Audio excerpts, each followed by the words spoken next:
Meeting is called to order. This meeting is called to order at 7:03. 7:03, okay. And if we can call the roll. Yeah. Kim Clements. Here.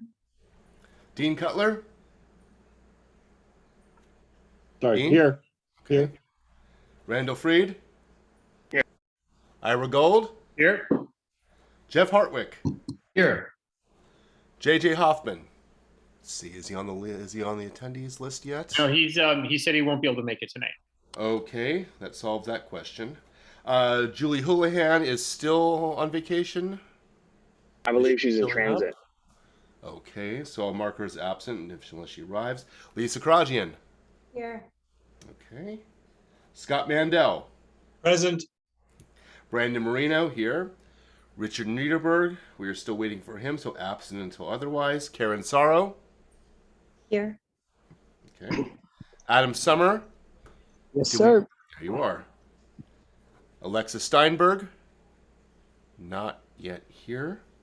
Abigail Velasco is not going to be here. She's excused, I believe, correct?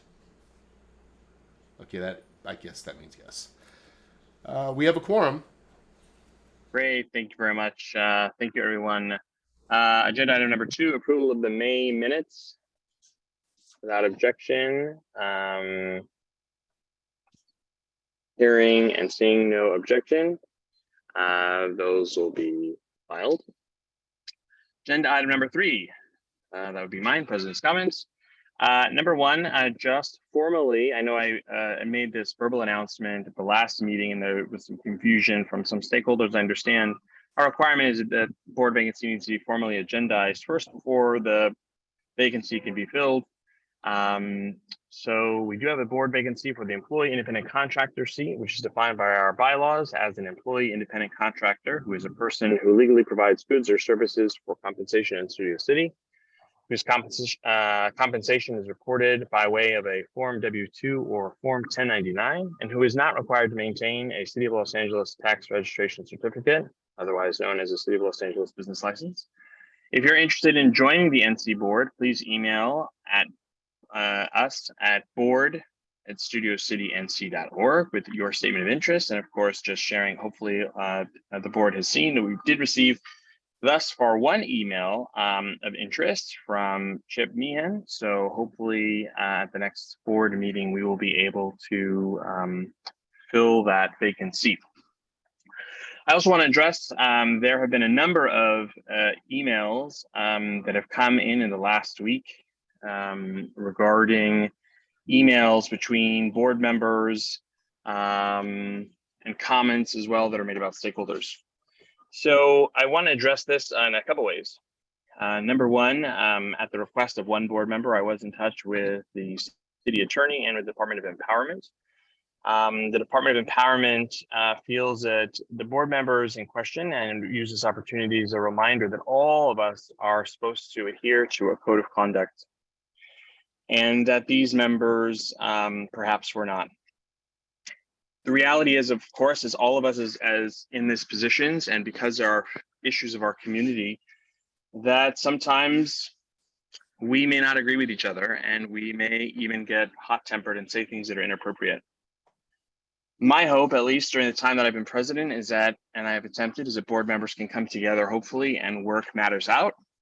But of course, there are I can't control every board member, and sometimes board members decide to do what they feel is best for them or what they feel is appropriate for the community. The Department of Dunn is aware of the situation.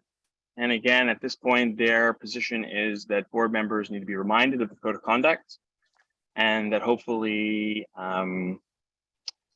anytime there's an issue or disagreement, that cooler heads will prevail. So that's on that issue.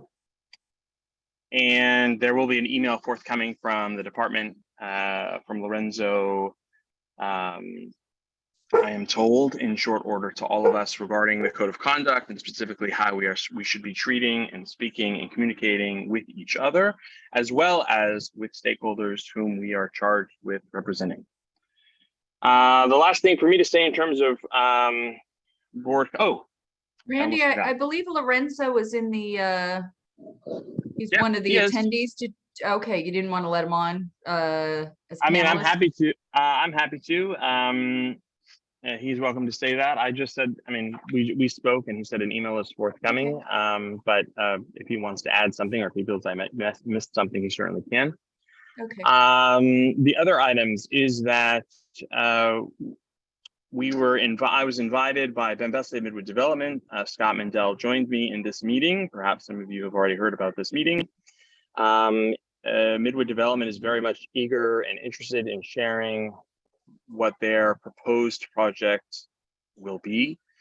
In speaking with him subsequently, he is happy to, as was in the email of the e-blast that went out, Midway Development is interested in holding a town hall meeting where they present what is being proposed, as well as, and I think more importantly, they want to hear questions from the community.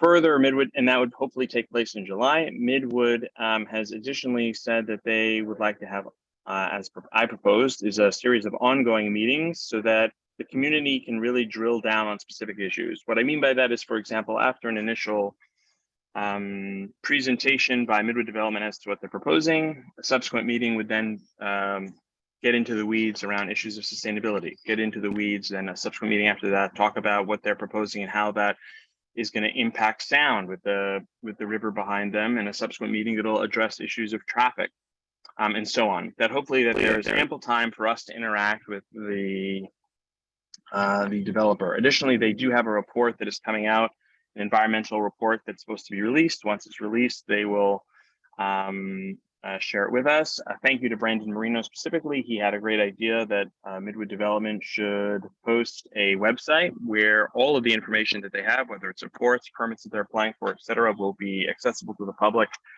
and that you can sign up for notices when notices go up to that website. Midway Development has agreed, said that website would be up in approximately 2 to 3 weeks. What am I missing?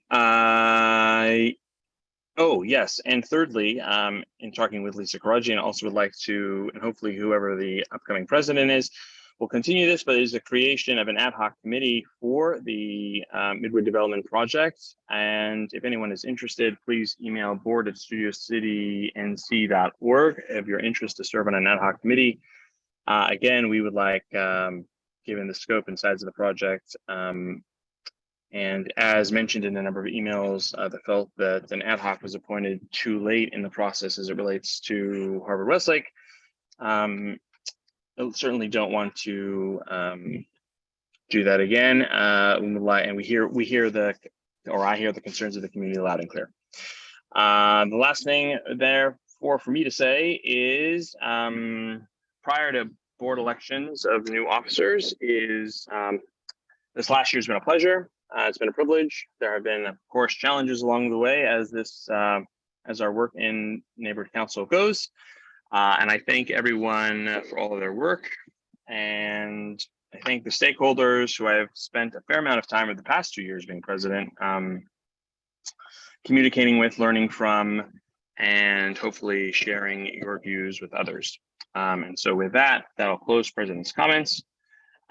Moving on to agenda item number 4, public comments on non-agenda items within the neighborhood council's jurisdiction will be 1 minute per speaker. Please raise your hand now if you're interested in making a 1-minute comment on non-agenda items.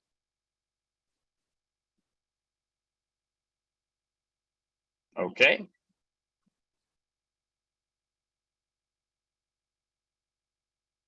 Ira, could you be the timer since my timer's not working with here? Thanks, appreciate that. Peter Cole, go ahead. Hello. Hello. Per your comments, Randy, about code of conduct, if you look at the code of conduct and you read the email that Lisa Karajian wrote, it's clearly a violation of the code of conduct to suggest that anybody else involved in that email failed to adhere to the code of conduct is a sleight of hand, and you're acting like a press secretary. I think it's obvious that you condone Lisa's behavior, and I'm disenfranchised And I'm really disappointed in you and quite disgusted by your behavior. Thank you.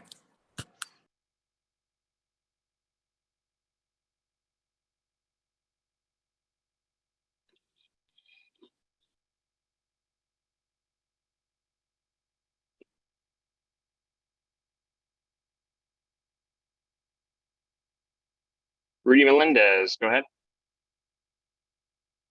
Thank you. Good evening, everyone. I just wanted to take a quick minute to thank Jeff Hartwick, who assisted our efforts in our portion of the neighborhood to address a transient encampment on Caltrans property inside the Studio City Neighborhood Council boundary. And everyone that worked with Jeff on the homelessness committee, thank you for taking care of it when no one in Nazarian's office would. And I'm sure Jeff made a few phone calls, and we just really appreciate it in our part of the neighborhood. So thank you very much, Jeff. Also, I'd like to speak to the email that I saw about the chair of the land use committee, who I actually like and respect a lot, and has been on this board for a long, long time. But Lisa, it's really inappropriate to see that. I think you owe the community an apology, quite frankly. And on one last note, this neighborhood council really dropped the ball when it came to educating stakeholders about the city's redistricting process. And I think we should take a hard look at reorganizing the executive board with that. And that's time. Thank you. Thank you, Ira. Sandy, go ahead. As a 30-year resident of Studio City, I strongly oppose Harvard Westlake's destruction of Weddington Golf and Tennis, and I am requesting the replacement of our current Land Use Committee representative, Lisa Karagian. In my opinion, Lisa has not fairly represented the stakeholders of Studio City and the protection of our historic sites and green space. I have witnessed firsthand Lisa Karagian's unethical conduct and personal attacks on specific residents in our community who stand for the protection of the trees, wildlife, and the Weddington property. I am requesting the assignment of a new land use committee representative. I ask that the board and our local and state representatives acknowledge and consider the voices of Studio City residents and the over 100,000 Angelenos who speak for the protection and preservation of historic Weddington, our beloved land, green space, and public use. And that was time. Thank you.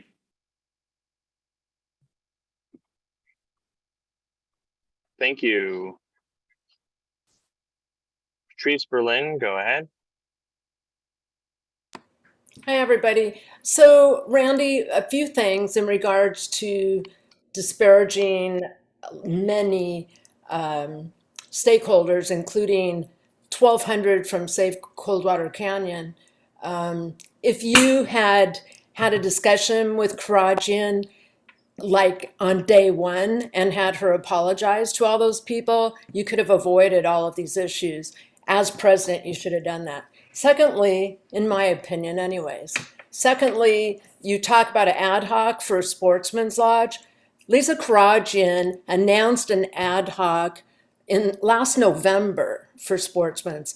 I wrote to her, I volunteered, she wrote me back and said, okay, great, I'll get right back to you. We're talking November. That's what, 7 months ago? Nothing at all. We know she has meetings with Ben Besley and nothing. There's been absolutely nothing. And now, so in the letter that And that's time. Thank you.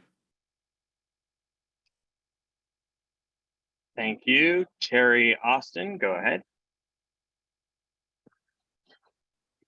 Hi, I just want to make sure I heard this right, but Randy, I think you said it was too late for an ad hoc for Weddington.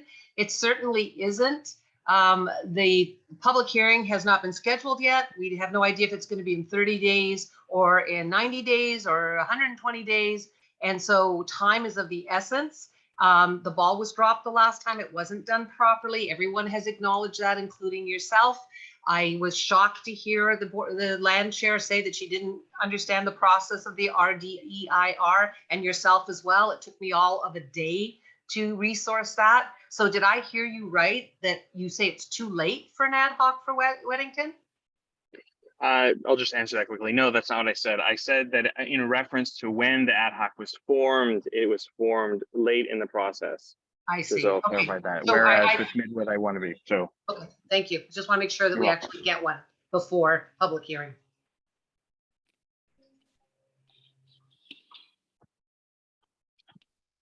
Lana Ford, go ahead.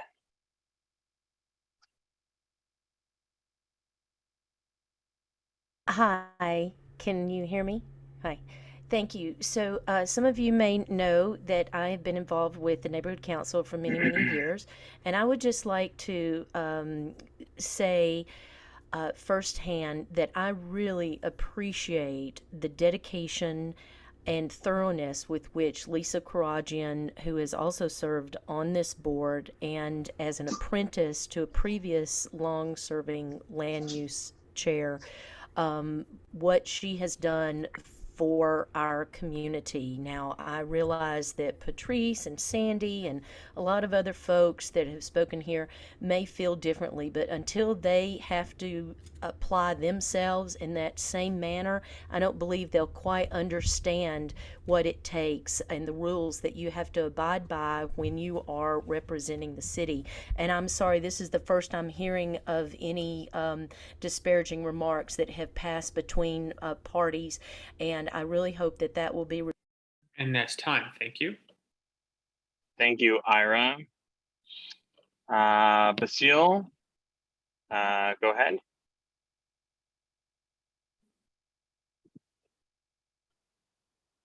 Hi, I'm a neighbor of the property living just a few blocks away. The council decided this issue regarding the Harvard Westlake River Park project last year. I hope the council will not join the opponents of the river park to relitigate this issue. The school will operate the river park in a safe, inclusive, sustainable way. I want to quickly pass the balance of my time to my 11-year-old daughter, who has played there since she's 4 years old. Hi, my name is Sophia. I'm 11 years old and live next to Weddington. I have played tennis there since I was 4 years old. I've seen the plans that show that I will be able to continue to play there, even though I'm a student at Campbell Hall. I will also be able to play volleyball and basketball, which I love. I hope the project gets going so I can play even more sports there and spend time with my family. Thank you. Support. And that's all we have to say. I mean, this has been going on for quite some time. I urge the neighborhood council to support it. We live right next door and have used the facilities. And that's time. Thank you. Thank you, Basile. We have public comment by Sari. Me? Yes, go ahead. Yes, I live close to the intersection of Ventura and Coldwater, and I traverse those intersections constantly. And I have been wanting to call in because the traffic problems caused by the entry and exit to the shopping center is incredibly horrific. People coming out of Valley Heart, trying to turn left onto Coldwater, which is legal. If there's a lineup to get into the shopping center coming south, can't do it. Cars are stopped, everything is messed up. And people coming out of Alcove south and turning left onto Ventura Boulevard are faced with the same problem. I have seen so many jam ups, all because people are backed up trying to get into that shopping center. And that's time. Thank you. Thank you.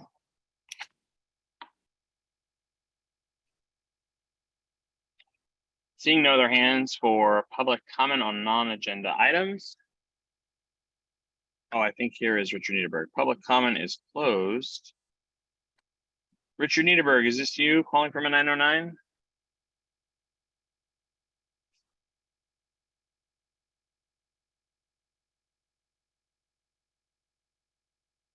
Richard? Richard? Hello. Hi, Richard. No, I was Okay. just trying. There you are. No, I'm not commenting on this item. No, I know, but I wanted to make sure that we have you in the mix. Lorenzo, your hand Okay, was up a couple. Great, thanks, Richard. Your hand was up, Lorenzo. Was there anything that you wanted to add in terms of John's position regarding emails and the comments that I made?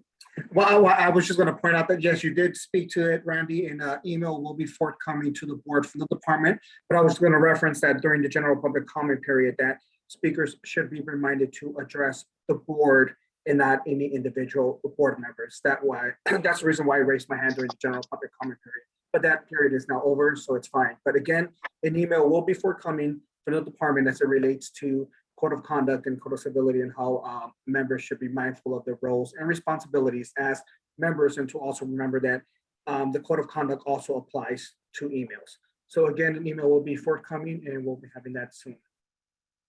Great, thank you very much, Lorenzo. You're welcome. Okay, moving right along to announcements by government representatives. I do see a handful of government representatives here.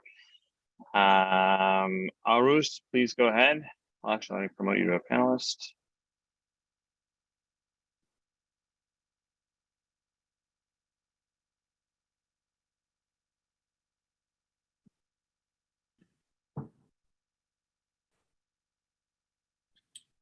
Hello. Arus, go ahead. Hello, can you hear me? Yes, we can hear you.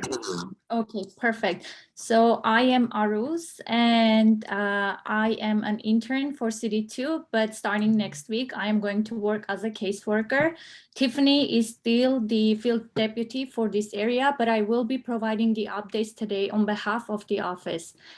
So the first update is the Lancashire Art Center open house. It will be on Thursday, June 23rd, 5 p.m. to 7 p.m. at the Lancashire Art Center at 5108 Lancashire Boulevard, Los Angeles, California, 91601. There will be information about arts, creative individuals, and light refreshments would be provided. Organizations will learn more about Department of Cultural Affairs. There is a link on the council members' Instagram, and it will allow you to RSVP. My second update is, as mentioned previously during last month's updates, this is a reminder that NoHo Summer Nights are beginning on July 23rd, and you can go to valleycultural.org for more info. My third update is in regards to a specific legislative updates. The City Council voted unanimously to prohibit the sale of flavored tobacco products in the city of LA. For more information, please go to the City Council's website for those. And last but not least, due to the droughts that LA City is experiencing, there's a limiting outdoor watering 2 days a week, 8 minutes per start, before 9 a.m. or after 4 p.m. For odd addresses, it is Monday and Fridays. If you have an even address, it is Thursday and Sunday. Watering with sprinklers is limited to one cycle of up to 8 minutes per watering day for typical non-conserving residential nozzle sprinkle system, or two 15-minute cycles per watering day for conserving nozzle sprinkler systems. All outdoor watering is prohibited from 9 a.m. to 4 p.m. regardless of the watering day. Hand watering with a self-closing shut-off nozzle on the hose is permitted any day of the week before 9 a.m. or after 4 p.m. For more info, you can visit ladwp.com/watering days. And I have just received another update, quick update. The Campo de Cohenga has hired a new staffer. The council member and some of the staff met with recreation and park staff on site and discussed with them some of the concerns and improvements we'd like to see and how we'd like to highlight this historic monument for the community. To our understanding, the campus should be open to the public now. This is all I have for the updates. If you have any questions, you can email to Tiffany until I get my information and my email for the caseworker's position, and I'll be able to help you guys more. Thank you so much. Thank you, and welcome to Council Member Paul Krikorian's team. Thank you. George. George Placencia from CD4, pleasure to see you.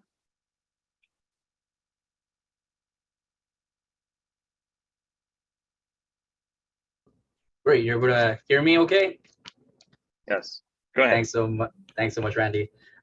George here with Councilmember Rahman's office. Just want to give you a quick update. Our office is partnering with NoHo Home Alliance and Hope of the Valley to collect clothing for people experiencing homelessness in CD4. We're accepting clothing with a great need for men's clothing specifically on Saturday, July 8th from 10 a.m. to 1 p.m. at Huston and Woodman in front of Notre Dame High.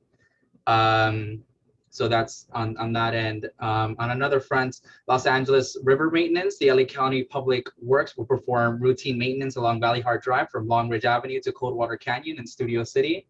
This includes trimming overgrown vegetation and clearing dead vegetation to minimize potential fire hazard. I've seen it done in my own neighborhood and it looks fantastic so far. This maintenance project will commence on Monday, July 11th, 2022 and take approximately 2 weeks to complete. And the work will be from 7 a.m. to 4 p.m. This will also require temporary lane closures and posting of temporary no parking signs with minimal traffic and parking impacts. For questions, you can always contact me. For a more direct line, you can contact Benny Miranda at bmiranda@pw.lacounty.gov. Other than that, I'll just keep it short and sweet. And you have my time. So thank you so much, Randy. Thank you, George. And we have Brandon Pender who making an announcement on behalf of Budget Advocates. Go ahead, Brandon.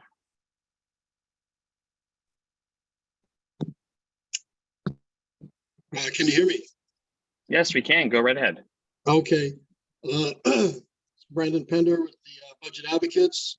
I want to just have a quick announcement that we have our annual budget day, which is this Saturday, starting at 9:30 a.m.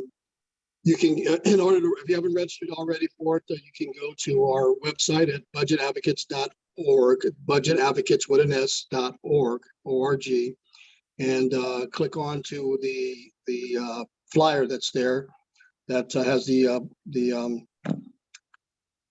Budget Advocate notice there, and it will take you directly to the Eventbrite application, and you can register there.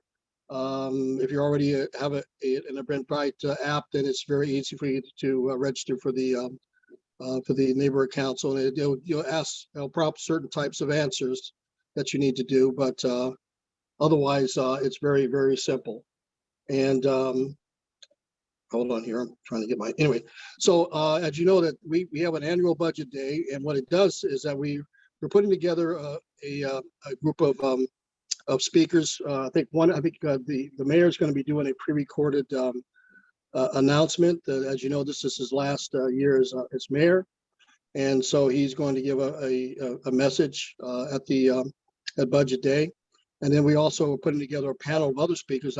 We haven't really locked those people down as of yet, of my telling you right now, but I'm pretty sure it's happening here probably towards first thing tomorrow morning. However, we also have our Budget Advocate elections, which is with all the budget reps, and that's going to be later in the afternoon, Saturday, and I believe on Sunday. But I think what's going to happen with that is that we have I think it might be the following week. I'm not really sure if it's this weekend or not. And so what I'll do with that is if it changes, I will send an email directly to the president, and for them to send out to all the budget, all the neighborhood council board members for that as well. And just so you know that this starts a brand new fiscal year for not only the neighborhood councils, but for the budget advocates. So the first thing we do once we have our elections is hit the ground running. We'll start asking for interviews with the different departments, try to put together our white paper early as possible.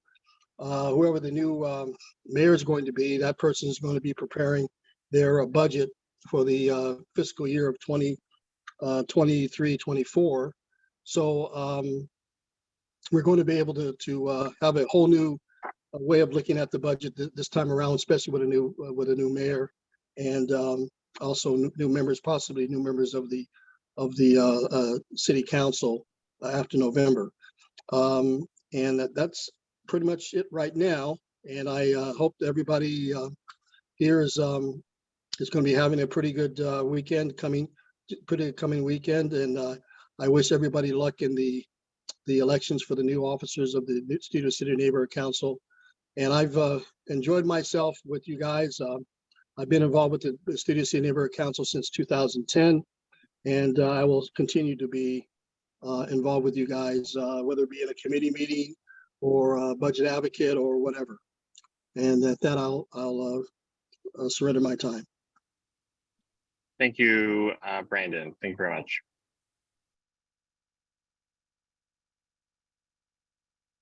Council District 2, Tiffany, go ahead. Hi, everyone. I just wanted to add one more thing to Aris's updates. I'm glad you all got a chance to meet her. I wanted her to do a little introduction. I did want to let you all know that we are having a fireworks overtime detail for all of the police divisions in our district, which are Van Nuys, North Hollywood, and Foothill Division police departments. So that fireworks overtime detail will be primarily focused on the sighting of illegal fireworks in our district. And will be focused only for Council District 2 portions of those divisions of LAPD. That's all. Thank you. Thank you. Seeing no other government representatives, just taking out Gander one more time. We will move on to agenda item number 6, election of a board president. So my thoughts in terms of process. Any board member is able to make a nomination, including you can nominate yourself if you'd like to be board president. Once we have all the nominations in place, we will then go to public comment. From there, we can go to then board comment or question, and then whoever is, and then Ira, if I could trouble you to give a minute to a speaker if someone wants to respond to either board comment or some of the public questions, comments. We'll give whoever's nominated a minute to respond, or perhaps 2 minutes, I guess makes more sense. And then we'll take it to a board vote. Any objection with that being outlined as I just said? Okay, so at this time, opening it to nomination for our board president for the next year. Anyone?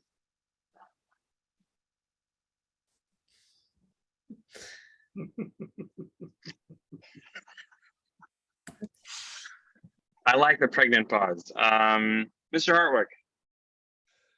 I'll nominate Scott Mandel. Very good. I'll second. Any other nominations? Well, don't I have to accept? Oh yes, apologies, Scott. I'll leapfrog. I don't want to leapfrog ahead. Scott, no, you have been so thoughtfully. Scott accepts. Any other nominations? Kim, I see your hand up. I'll nominate Randy Freed. I accept. Thank you very much, Dean Cutler. I'll second that Randy Freed. Okay, so any other nominations? Okay, regarding agenda item number 6 and the election of a new board president, public comment is now open. Please raise your hand if you'd like to make a public comment as it relates to our election of a new president. Randy, first question. Public comment is a minute and response is 2. Got it. Well, I'd rather have Scott, if it's okay with you, I'd rather have us, we'll hear all of the comments from the public. We'll hear all the comments public or comments or questions from the board, and then you and I can respond however we see fit, if that's okay with you. We get into a back and forth, we could be here all day night. Sure, is that okay with you? That makes sense. Yes.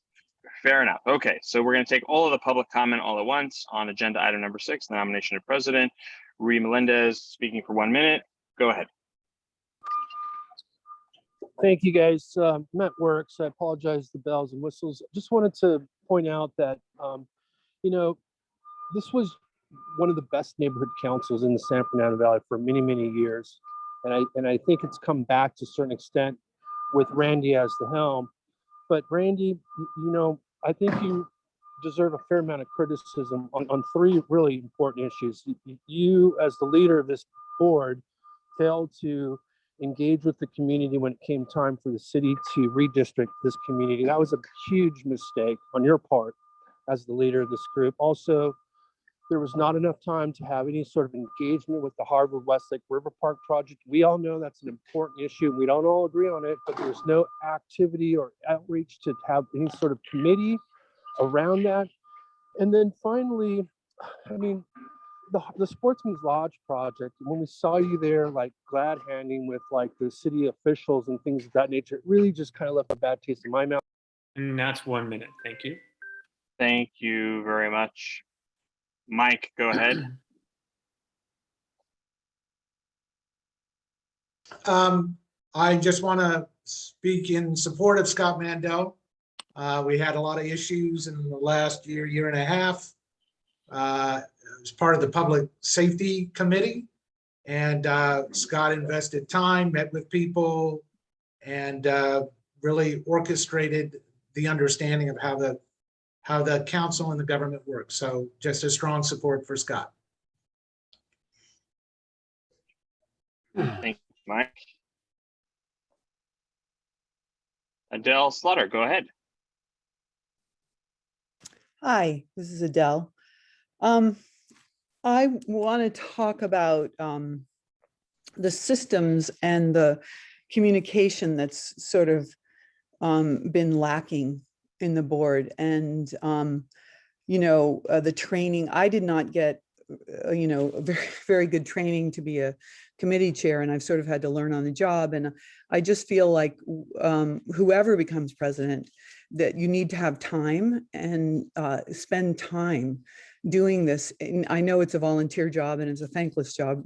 I know that very well, but we need someone at the helm who can actually put time into it and who can come to board meetings and attend those board meetings.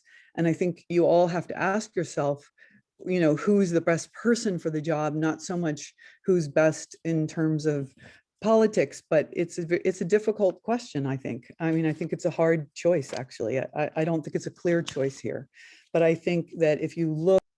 That's time. Thank you. Thank you, Adele. Phone number ending in 874. Go ahead.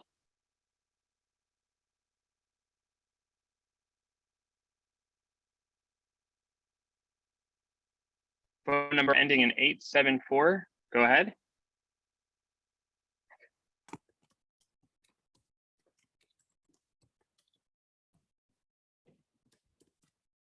Try one more time. Phone number ending in 874, 818 number, area code. Please go ahead.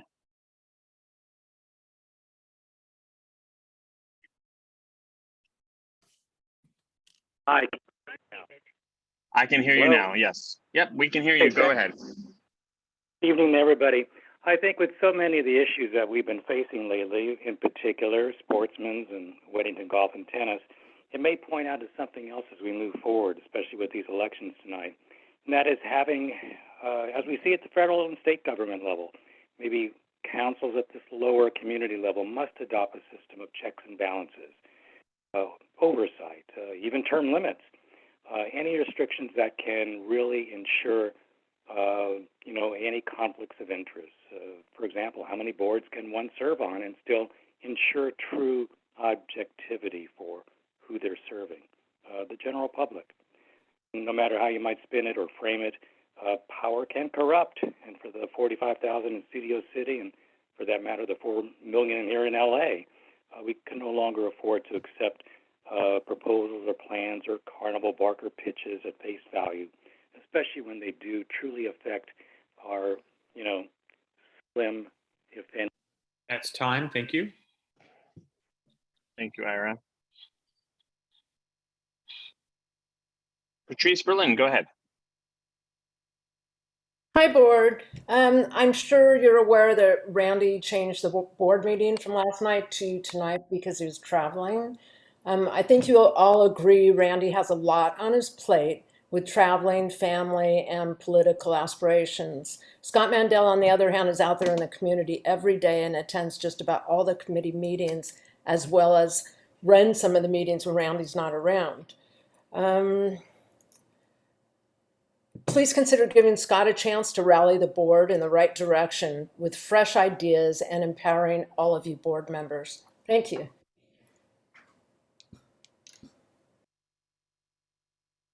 Thank you, Patrice. Luis Oliard, go ahead.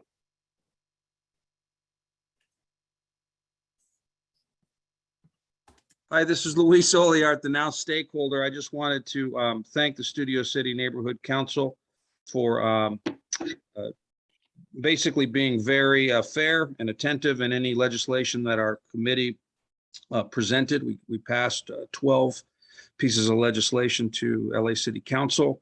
I want to thank Randy for giving me the opportunity to do that. And basically everybody on the board that I worked with offline was very cooperative and engaged, and thank you. And thank you for but Brandon for making that manual, which was extremely helpful. I would say with the board, please look at Greenway River Wash. Something's very broken in how the various committees engage with the city, the state, and the county over there. And it's with all my accomplishments, there's no great sense of accomplishment that I feel because of the general failures at Greenway. So please address that. And again, thank you all for doing a great job. And That's 1 minute. Thank you.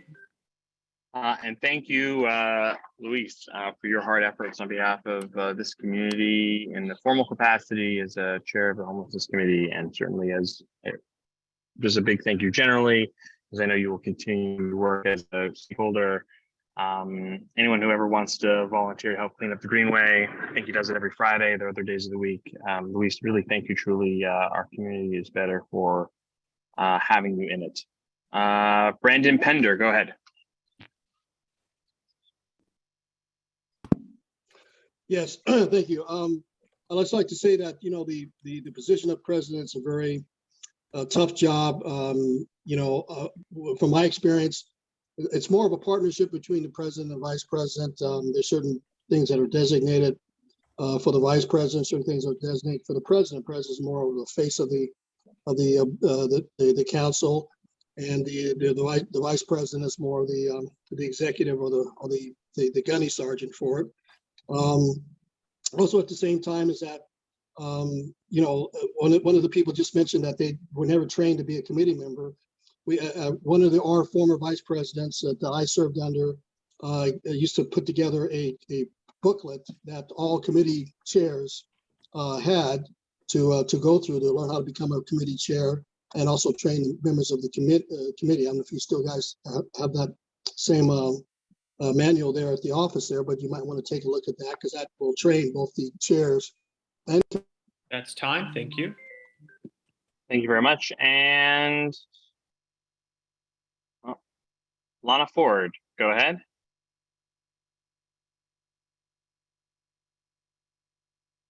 Hi, this is Lana, and I just would like to say that with my time being on this council myself, and also still serving, I would like to say how much I appreciate the continuity and the steadfastness that Randy has had during his tenure, and I believe that as hardworking as Scott is, it's showing by having his nomination as president. I do believe even having another year of tutelage would benefit the council, and I would support Randy's next term just on this alone, because it takes a while to learn the ins and outs, and I think we'd be stronger for it. Thank you. Seeing no other public comment on agenda item number 6. Oh, I saw a hand go up. There it is. Terry Austin, please go ahead. Thank you. I just wanted to say that without denigrating anybody's efforts on the neighborhood council, because it is a volunteer position and it does take a good deal of time. I've been involved as a stakeholder pretty consistently for the last 2.5, 3 years. I've been involved over the years, but not consistently over the last 2 years. And I think that we have one of the really big things you have to pay attention to is who has the time to put towards the position of president. There have been so many meetings that have been put off because of travel and family needs. And your family comes first, and it always should. But I really think you need to look towards someone who has the time to get things done, because we very often are time contingent on items. And I think Scott in his position right now, with one child away in college, has the time to do this. And he has a background as being a executive manager at one of the large film studios. So I think he knows how to delegate. I think he has the. That's time. Thank you. Thank you, Ira. Phone number ending in 599, 213 area code. Go ahead.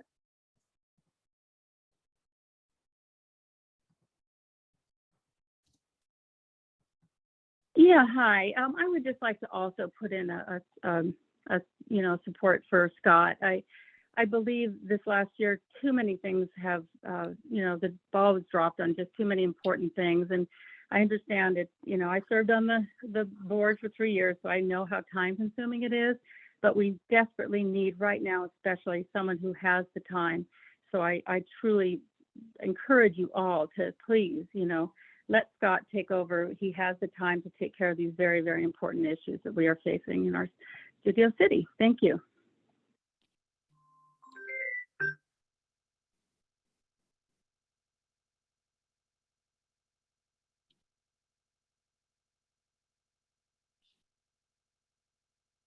Lisa Starkin, go ahead. Having been a past president, I certainly know what it takes to run a neighborhood council. We need to have continuity with our electeds.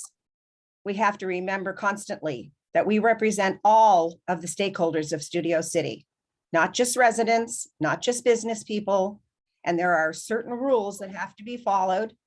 There's certain, of course, not just the Brown Act, but all of the rules from Dunn and making sure that we have a good relationship, which we have not had for years, with our electeds. So there's so much that goes on behind the scenes that you guys don't even know about, all the complaints that come into the president from constituents and back and forth that takes up most of the time. So we need someone who's have continuity with our electeds. And I think that Randy would do an excellent job. I think that Scott could be, again, And that's time. Thank you. Thank you. Seeing no other hands for public comment on agenda item number 6, we'll take this to any board comments or questions. So any board members have a comment or question? Now's your time, Brian Marino. Now is my time. Make it so dramatic.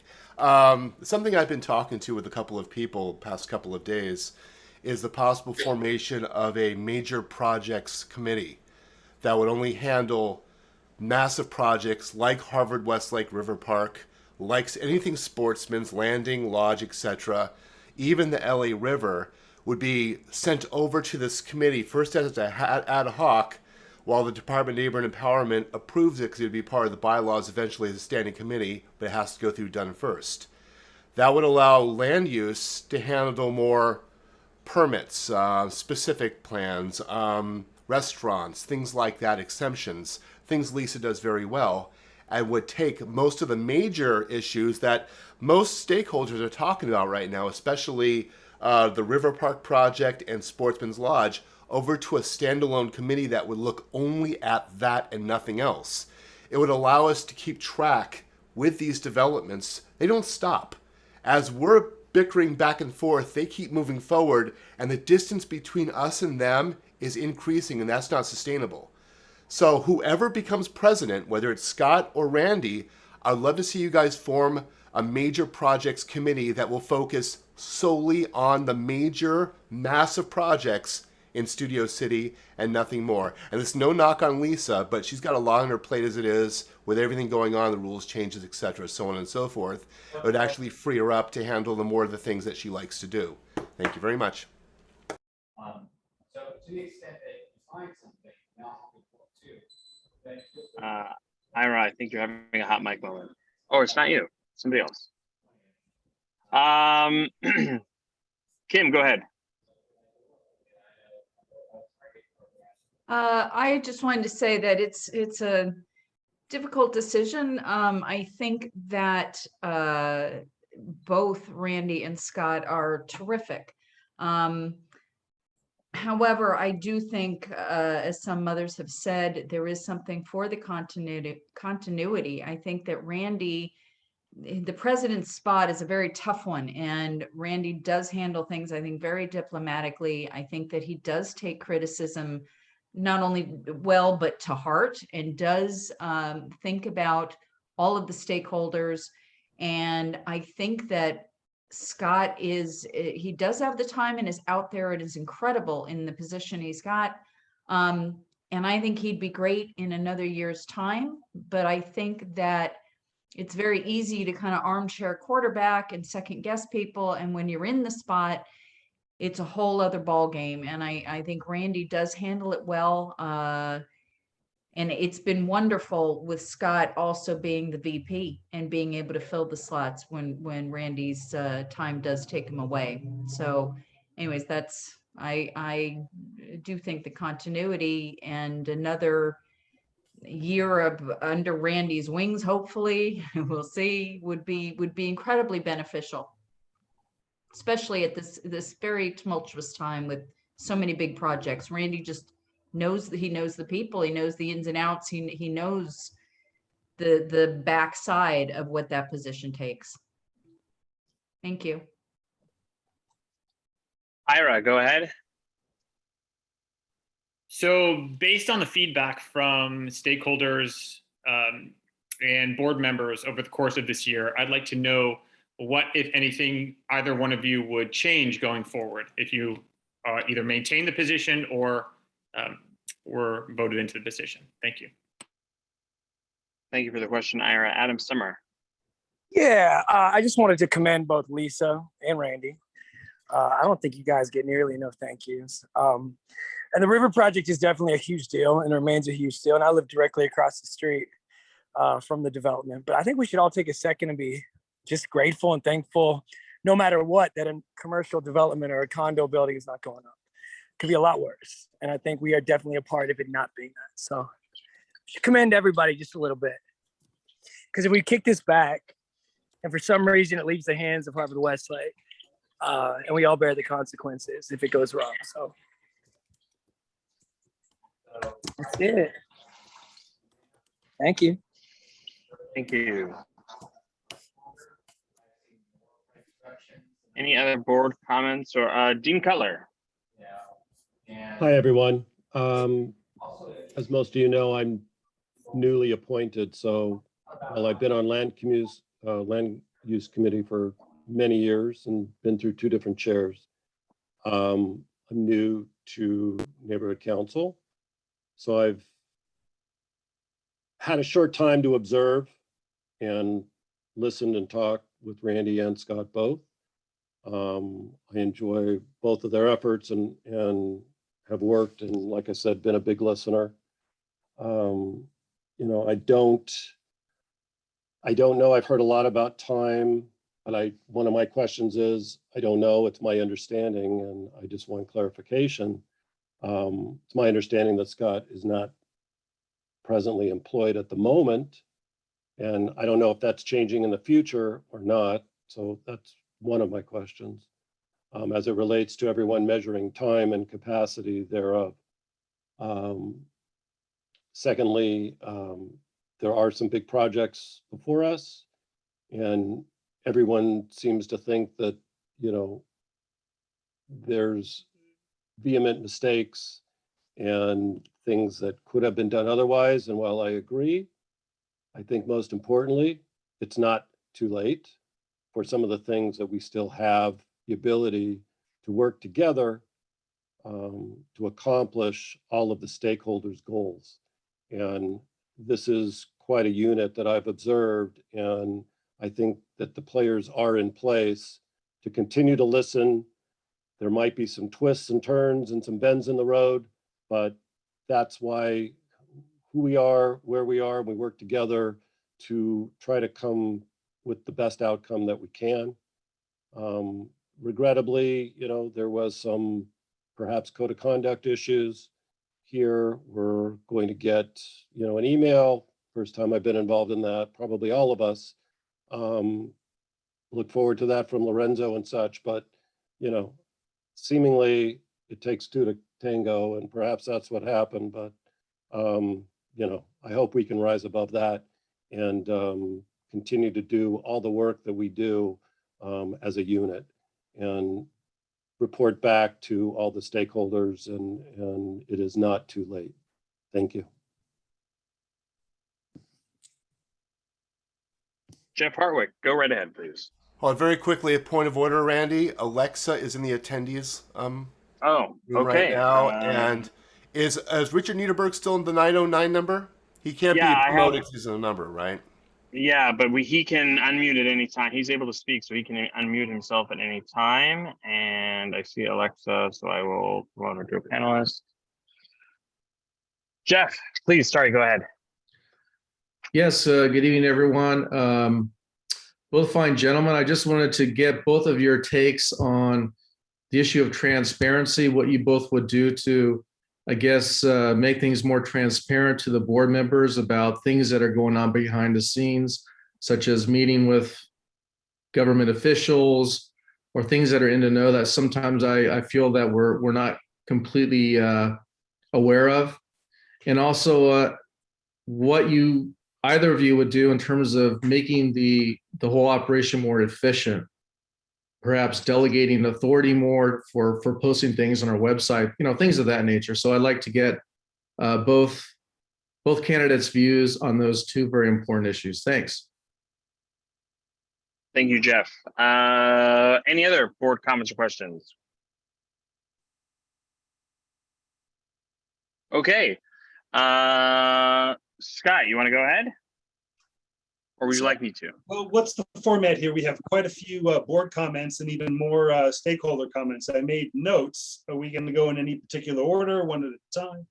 How do we ask the what first? would you like? How would you like? I mean, being mindful that we still have the rest of a meeting agenda ahead of us, as well as election of additional officers. How would you like to proceed?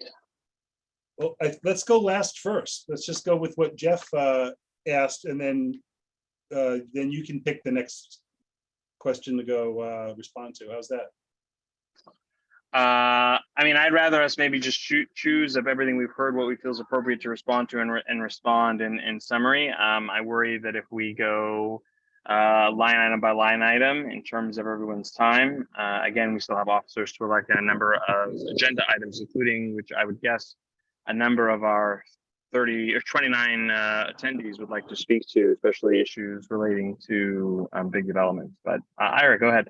May I suggest just within the 2 minutes, you say whatever you feel is appropriate, answer whatever you feel is appropriate, and we just stop you at the 2-minute mark. Sounds great to me. And also, Randy, do you guys want to start with the incumbent first, or do you want to do incumbent last? I'm happy to go first, or I'm happy to go last. Whatever Scott would prefer. Go ahead. You know what? I'm not. It's an important. These are important answers, and everyone's taken the time to voice their questions, and I don't think it's appropriate to put that short of a time on it. And everyone deserves an answer to their question, or seemingly most of them. No one should be left out. And we would hope that you would get a summary, but to say time and cut off, not appropriate when we're talking about electing a president. Thank you. I would be happy to touch on each question that I made a note on and give a short response to each of those, if you want to do that. And then I guess you're going first because you're the incumbent. If you'd like, I'm happy to. Go ahead. So, okay, great. So I'll start and I'll try to be succinct. So first, in terms of more transparency, Jeff, I think it's a really great question. And actually, I will also encompasses some of stakeholder comments about time availability, Lisa Sarkin's comment about continuity, board members as well. So first, I think to improve that would include delegation. I think that one of the things that I recommend is that, and I apologize, you hear my daughter in the background, which is, I guess, a perfect example of being distracted or juggling many plates, is, I know, so Abba's on the meeting, please. So the first and foremost is delegating. I know that's something that a number of people have asked for is regular newsletters that speaks to what's happening in our community. And there are times that I've done it. So it's been less stop, start, which I recognize for stakeholders is likely something that is frustrating and certainly is not. That's not, that's not continuity. Continuity would be having regular weekly touch points with members of our community to let them know what's happening. So personally, I think they would be great if there were another board member to volunteer. For example, Ira in the past has volunteered and does a lovely job of responding to people, even if it's simply to say, thank you so much, the board has received your comments and or following up. So perhaps delegating would include expanding that role if Ira was interested, or another board member to assist in seeing that we are seeing that weekly newsletter of what's happening. Number two, in terms of time, I want to say that, yes, I think Scott Mandel absolutely does have more time. As I have two young kids, he's already past that stage of child rearing many years ago. Yes, I do work. Yes, I do travel. It's evident that the sun is rising behind me and the sun is setting where all of you are. Although it's nice to go backwards in time with all of you. I think that's also important is temperament. There was public comment as it relates to that I condone the behavior of another board member. I think we have to be clear that I don't control other board members. And I think that we also have to think about how we communicate with each other. And specifically, when the issue came up, the first thing I did is the issue was forwarded to me actually by Scott. He said, I don't know if you were in this email in a response. And I immediately got on the phone with him. He can tell you we have spent hours, plural, on the phone talking about this. I spoke hours on the phone with Lisa about this. And I was of the belief that the best resolution is to sit down and hash out whatever the issues are and find a collegial path forward. So perhaps, yes, as a stakeholder said, maybe that includes an apology, maybe that included a reset, however you want to phrase it. And I asked both parties to, as hard as it may be, let's be adults, set the offense to the side, and let's try to move forward for the better of the SCNC. As Brandon said, that if we're busy infighting, projects and developments and developers are moving forward while we're busy fighting with each other. The fact is that the decision was made to share this with the community and stakeholders. And while I certainly understand the motivation, for me, at least in terms of leadership and a president, I question how that actually benefited the working relationship that we all have to have together as we all still continue to serve on this board, at least for another year. In terms of, so that's the only thing I'll say to that. But I do also 100%, I'll just reiterate, Scott does have more time than I do. I don't dispute that for now. I don't have any political aspirations, as one caller said, actually. And something that I would do different. I do hear loud and clearly the concern of board members and stakeholders that about the transparency and that they feel balls were dropped. In terms of doing things different, I think really frankly, if I were reelected, it's a matter of delegating more. Our board has, which perhaps a number of you aren't aware, and that's my fault, is we have had a number of complaints in the last year about the conduct or fair or unfair of board members or involvement. For example, I would say, in my opinion, unfairly, but then again, this is the opinion of stakeholders. Scott was endlessly attacked by other stakeholders unfairly in terms of his positions that he's taken regarding issues around homelessness. To a lesser extent, I have been attacked in the past or attacked by others that we've seen evident here in meetings. Sometimes those attacks lead to grievances or complaints being filed with the city attorney. It's the job of the president to have to respond to those complaints and grievances usually, because it really is it's a legal matter. And so in terms of being transparency, I think that one thing I would do different is just would update the board and let them know that these things are happening, perhaps in just a direct communication, or to the public. If the public wants, actually, I would step back. The public has a right to know if there are grievances being filed or complaints being filed. So we would create a way for that to happen. The new website is set to launch. And I think that also, again, would involve more board members being involved and participating. And I think that we can do it if we all are willing to step up a little bit in terms of our availability. And other than that, I would say thank you. And I do appreciate Scott's willingness. Scott and I have had I'd like to believe a lovely working relationship. I almost want to say he's like I don't want to say like a second wife. That sounds a little bit crazy, but I do speak to him and text with him practically on a near daily basis. And when meetings have happened at Midwood, for example, I did reach out to him and I did include him because of an interest of continuity. He has also, initiated communications with Midwood Development regarding issues around parking, as an example, and he has also roped me into those communications. So I think the choice comes for the board down to what we think is more valuable this time, and whether it is time, no pun intended, sorry, or if it is a matter of temperament. And I don't know just yet if the temperament is totally there, because I think we still have to find ways to work with each other. For me anyway, and maybe it's just not even a temperament, it's just a style difference. Of how we choose to work with each other and hopefully lift each other up versus wanting to tear down. And I thank everyone for their decision and look forward to working, whether I'm the president or just a good old-fashioned board member. Scott, take it away.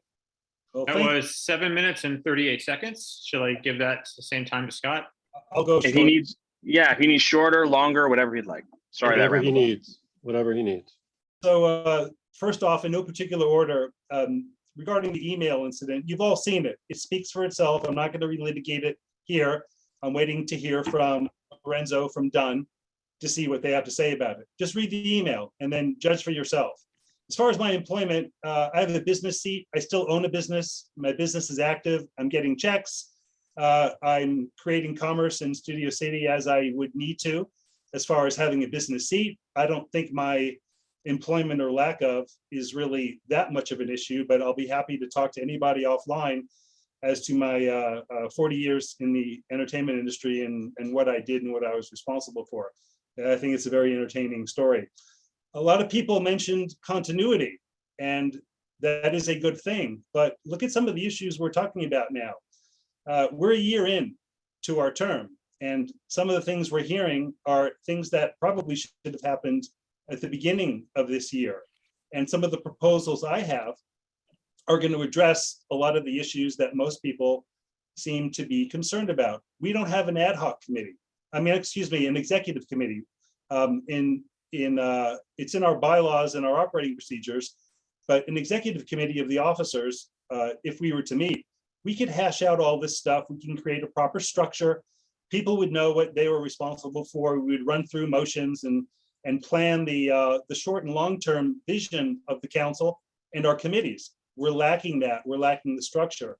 Back to continuity again. As many of you know, as many of you contacted me during the first few months, after we were all seated, you complained to me about chaos, lack of direction, lack of organization. I met with many of you who are now talking about continuity, and we discussed this.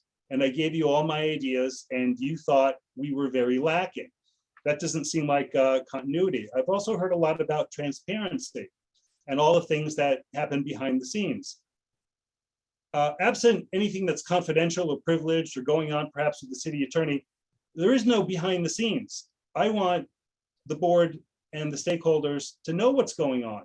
If we have a 70-foot apartment building going up on Hoffman and it's being handled behind the scenes, I don't care what the reason is, I think you all should know about it. It could set a precedent. As far as transparency, and we've heard a lot about the Harvard Westlake River project. That was not our finest hour. I think we dropped the ball.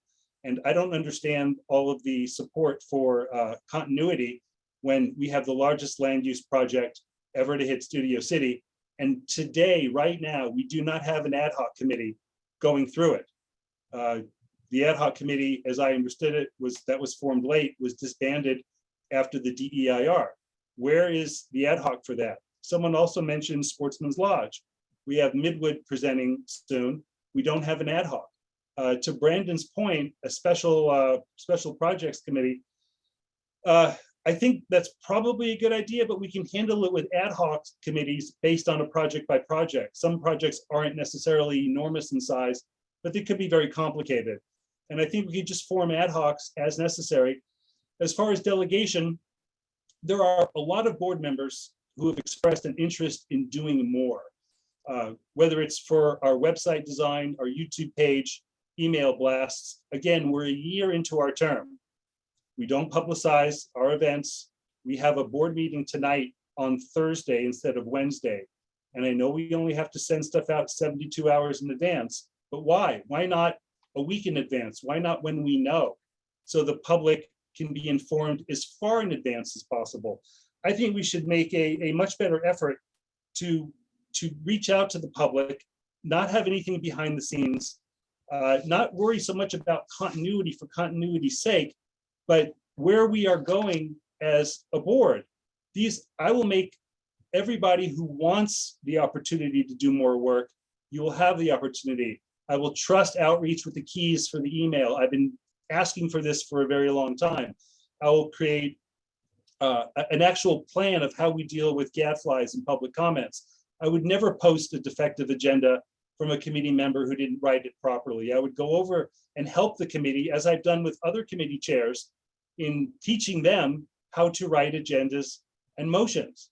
And again, I'm only 1 year in, and I seem to already be taking the lead behind the scenes. I can do a much better job in front of the scenes. Now, as far as some of the other public comments, I don't think land use should be the committee setting up the ad hoc on Sportsman's. They already promised it, and I think land use dropped the ball. And to Brandon's point, I will establish an ad hoc committee for Harvard Westlake and Sportsman's, and probably for some of the other projects coming as soon as possible. There are community members who contact me all the time, as one of the stakeholders say, who I've met with public safety issues. I would do the same thing with general board issues. I would get our committees and ad hoc committees populated with interested stakeholders. They're out there.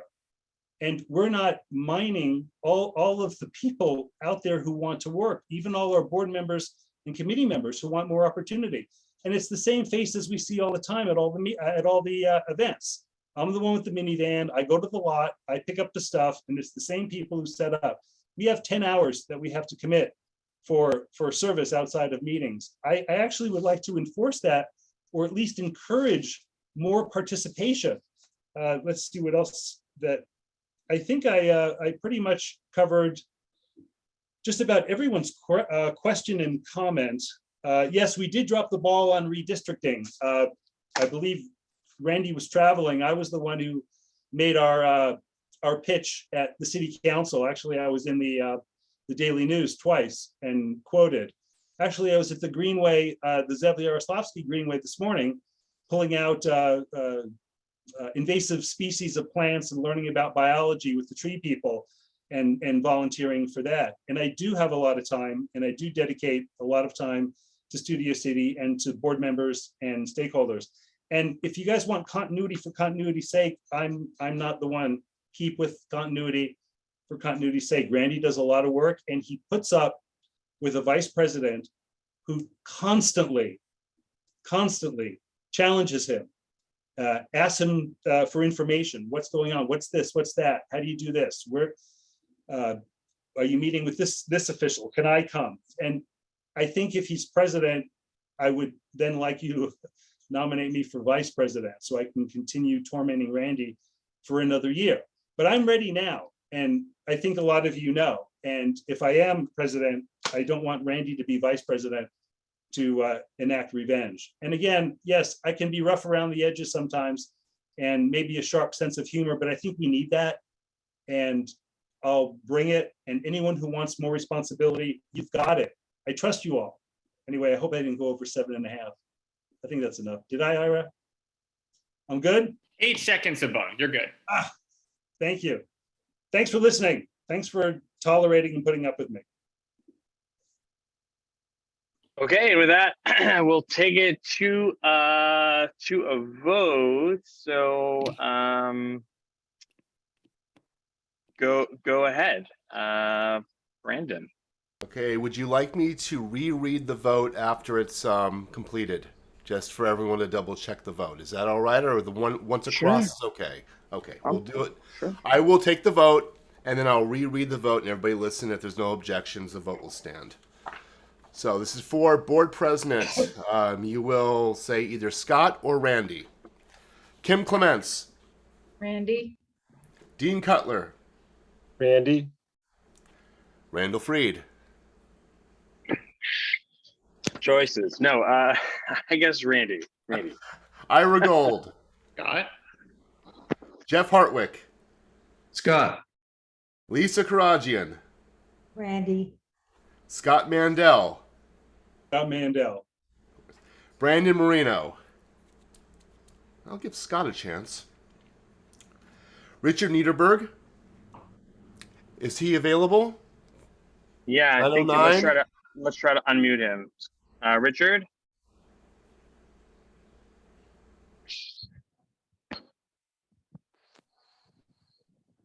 Richard Niederberg.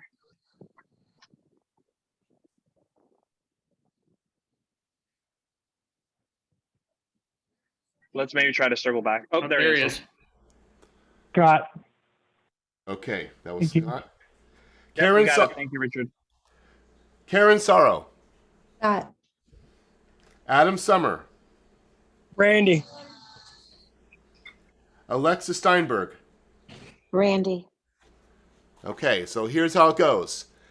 Kim Clements, Randy. Dean Cutler, Randy. Randall Freed, Randy. Ira Gold, Scott. Jeff Hartwick, Scott.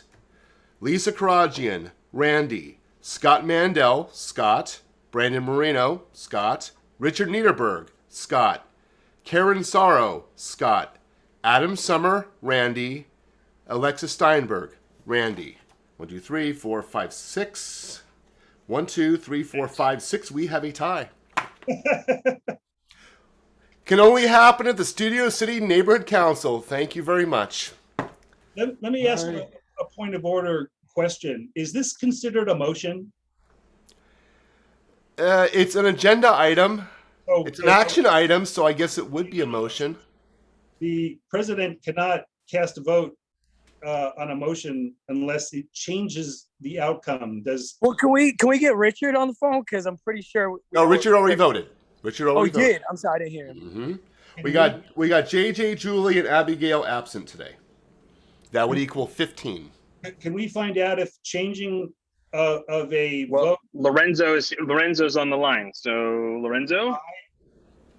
Yes, good evening, board members, and thanks, Scott, for the question. Yeah, it would actually be considered a motion. The motion would be to elect a Studio City Neighborhood Council president. So yes, indeed, it is a motion and it's an action item. So can you repeat your question once again?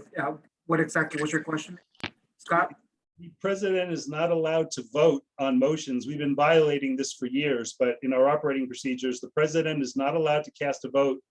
Actually, Jeff Hartwick can probably read it better. He's the bylaws guy, but the president cannot cast a vote on a motion unless the vote will change the outcome. Is that the wording, Jeff? I think Jeff's. Which it has. If it was a Scott Mandel blowout, then Randy's vote would not matter. But it was close enough where the president's vote would come into effect here. It would change things.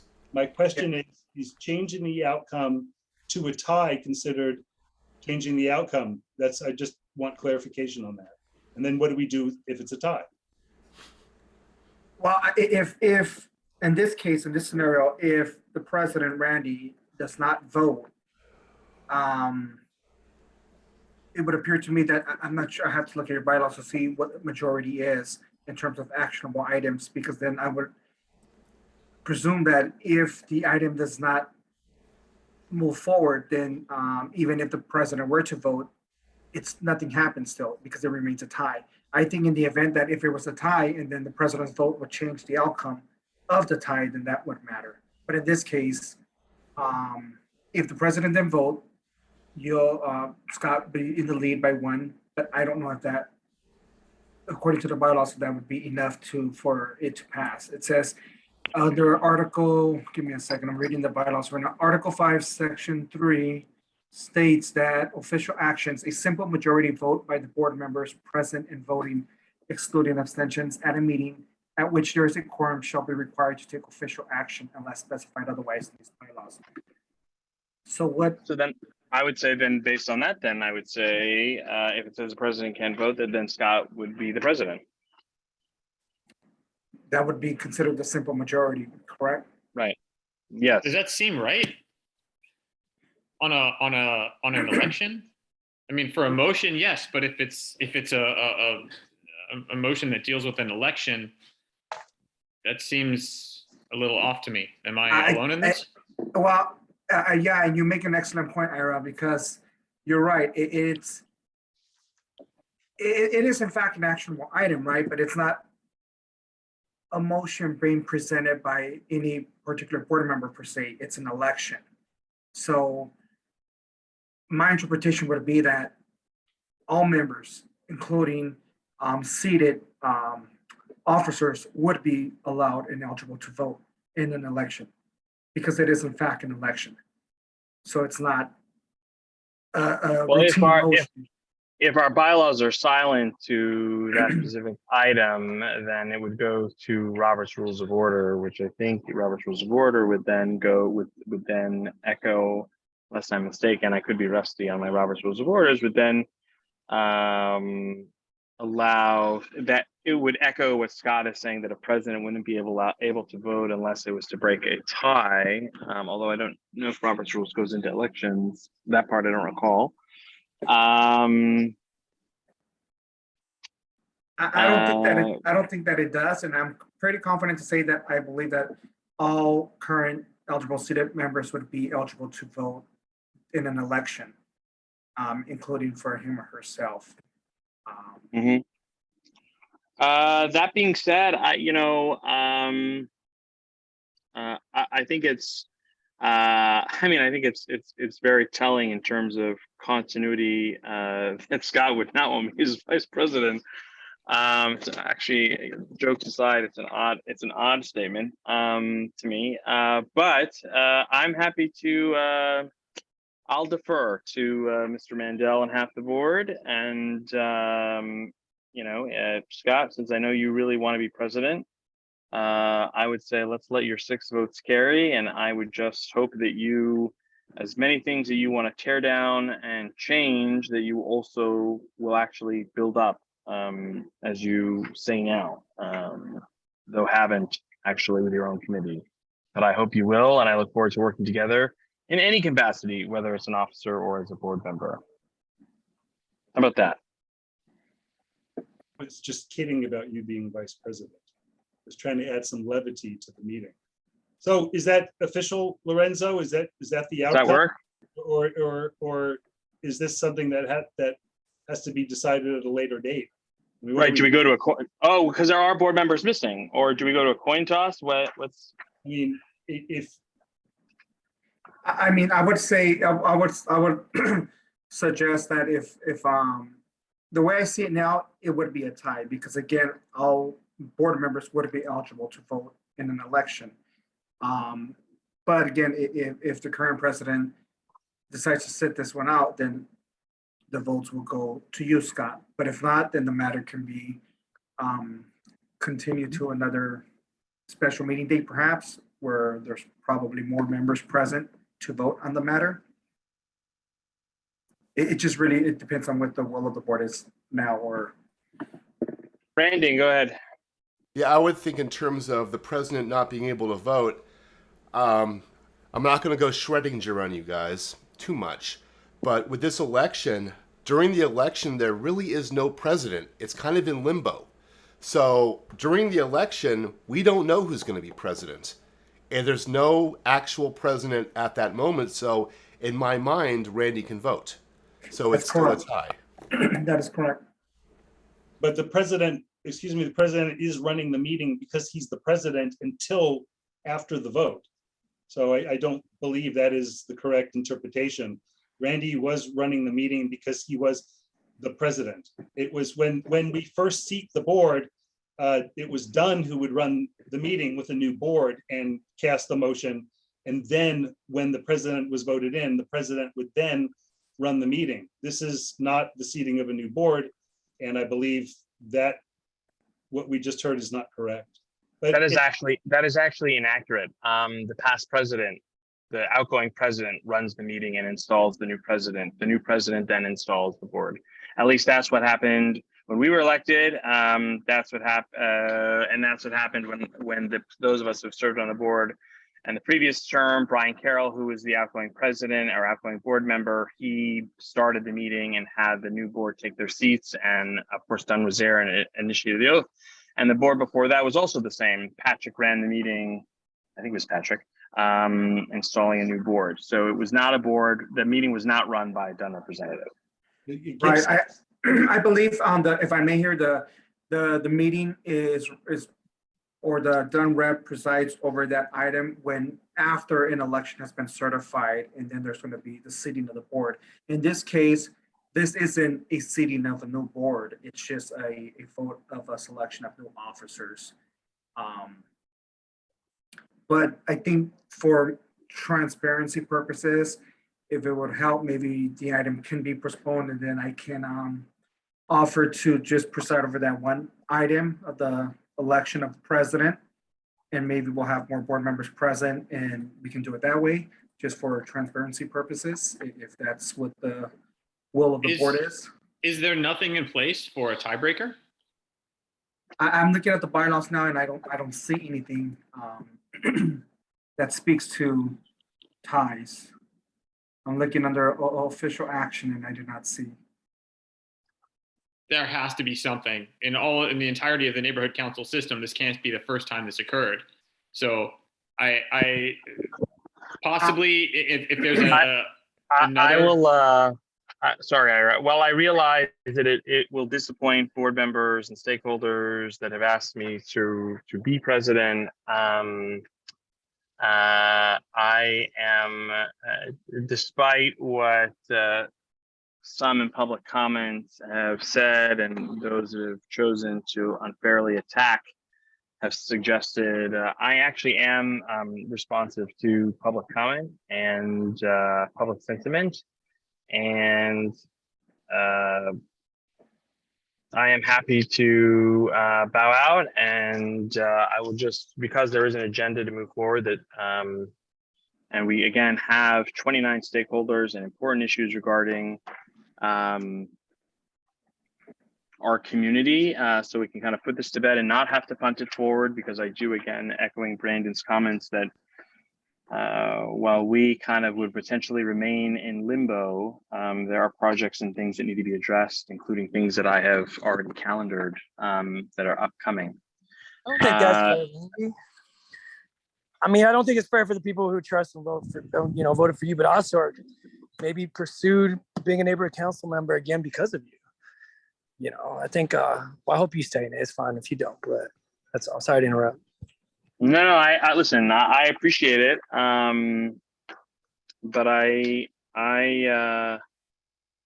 because otherwise, Lorenzo, we would punt this and then assume other board members will make it, and then we would move forward with an election, correct? Correct. Yes. I would just say, I don't think it's fair to Scott to win in this particular forum for how it's coming down. I mean, it sounds like it's clear that a tie needs to be researched a little further. And that's not to take away from anybody. Everyone has spoken, and we have unusual precedent here, but I don't think it's fair for Scott to what goes on based on this situation. That could be, unfortunate, repercussions, ridicule, whatever. That's not fair to Scott. I think it needs to be researched appropriately. We have 3 people that aren't attending. That's seemingly could be a different majority one way or the other, however it is. But, And one empty seat.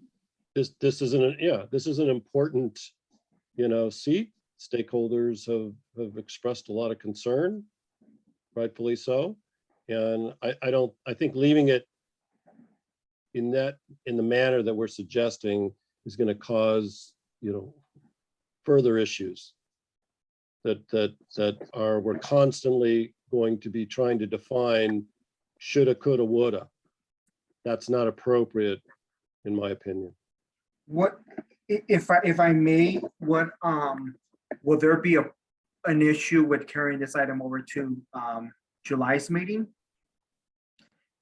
And the only reason I also ask is because looking at the administrative packet, I wouldn't want there to be an issue with funding division raising the concern that a possible new treasurer was elected, as well as signers, and who have not taken the funding training, and then them wanting to hold up the NC's funding.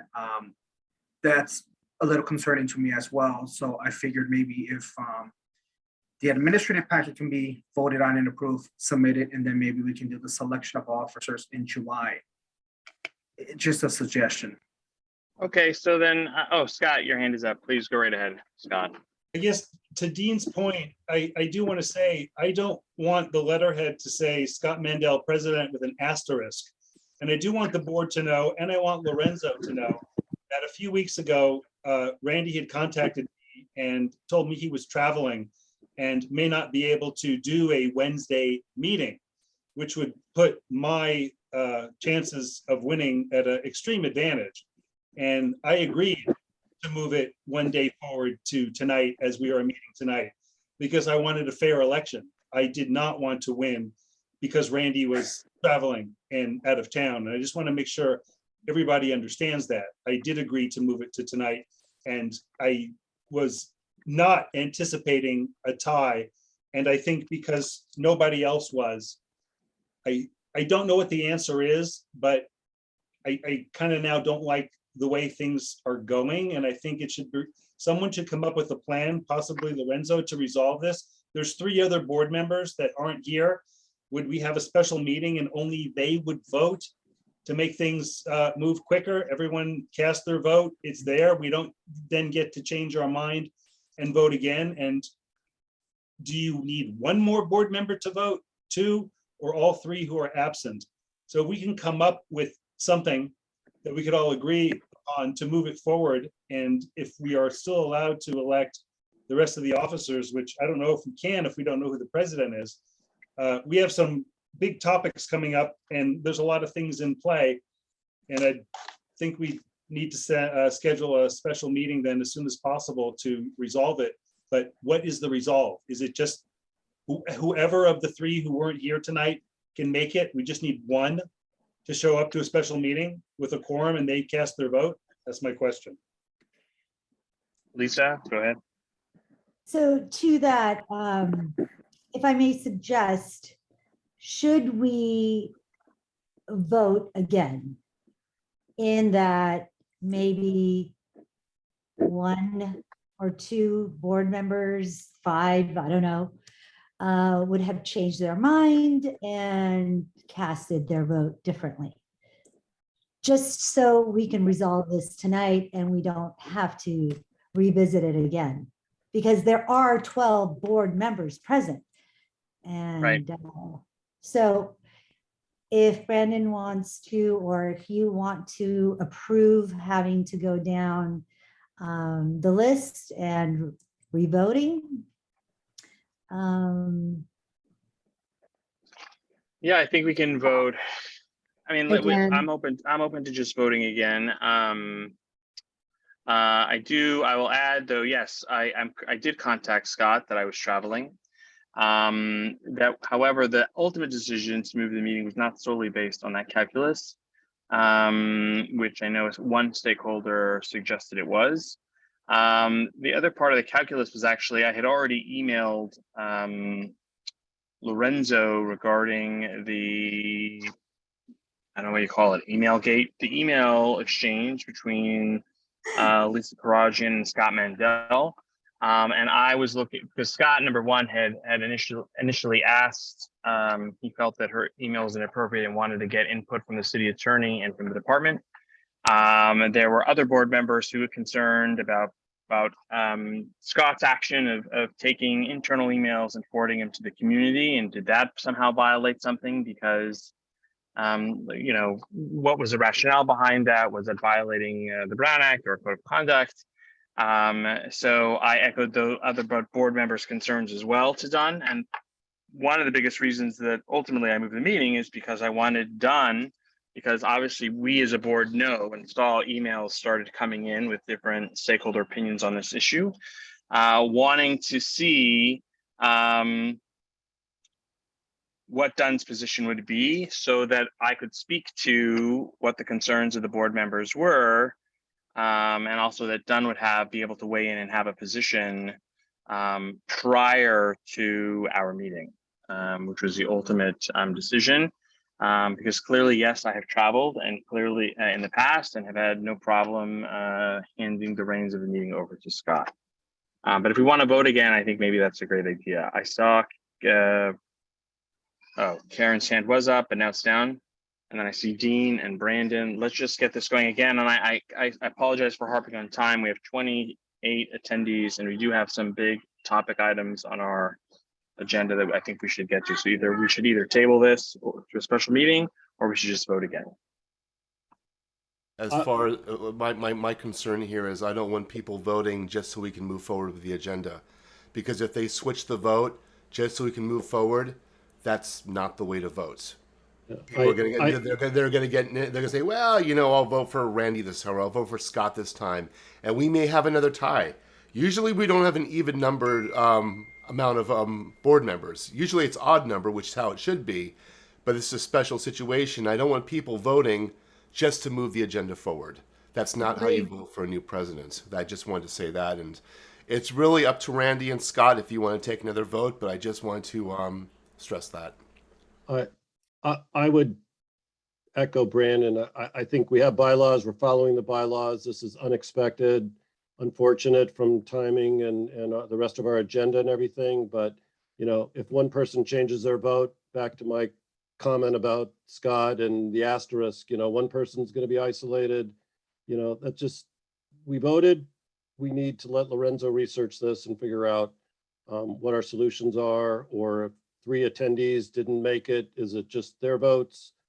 A complete revote with the entire board revoting? That's, you know, that seems like a better option, but rushing it to rush it to get an outcome here tonight because we have a tie is just seemingly a quick rash decision. And again, I don't want to see shoulda, coulda, woulda, and that'll be forever talked about. We don't need that. Yeah, I agree with both you and Brandon on that. Yeah.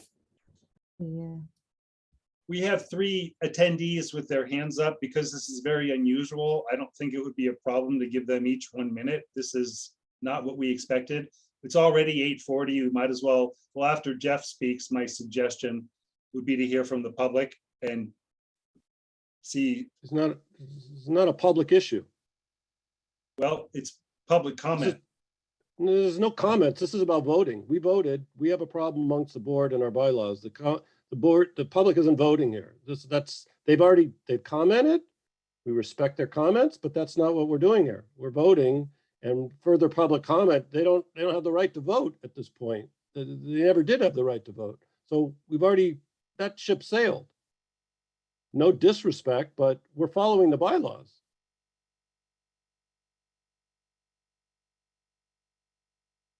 Does anybody? I agree. I would say to what extent, Scott?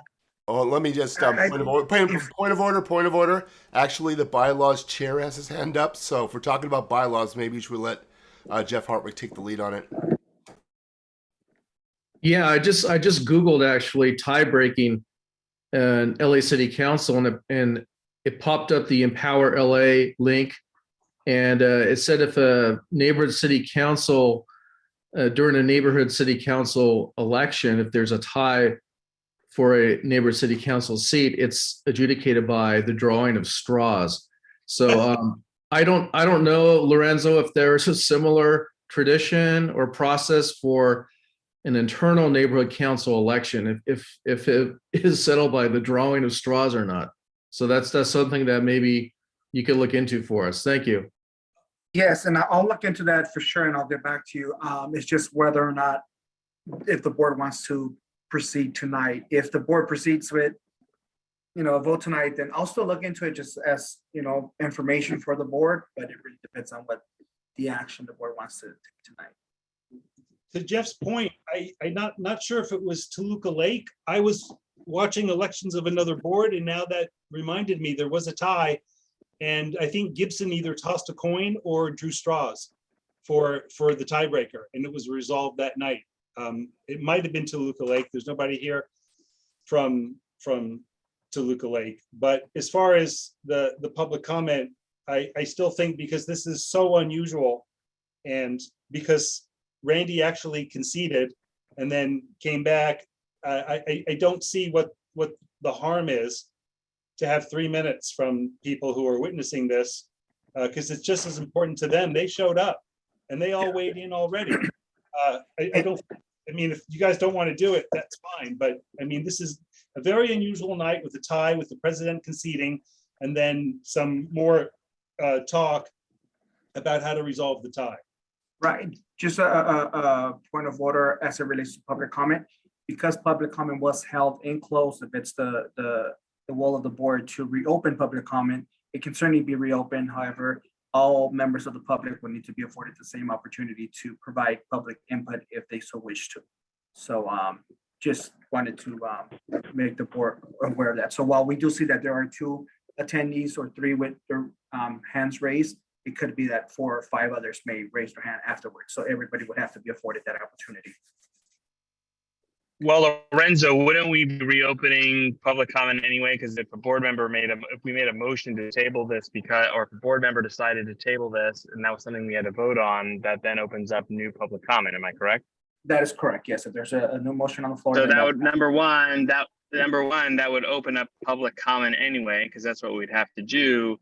Number 2, in terms of conceding, I said I'm not opposed to stepping aside, Scott. It was to be clear, and thank you to stakeholders that are now texting me directly and asking for my gracefulness. I appreciate that. It's other board members who are saying that this should be evaluated under the bylaws. If I may, I just messaged my director and asked and informed him of the situation going on, and he did mention now in a message to me that it can be resolved by a flip of a coin. Again, and I don't have a problem administering that, but again, it's up to the board.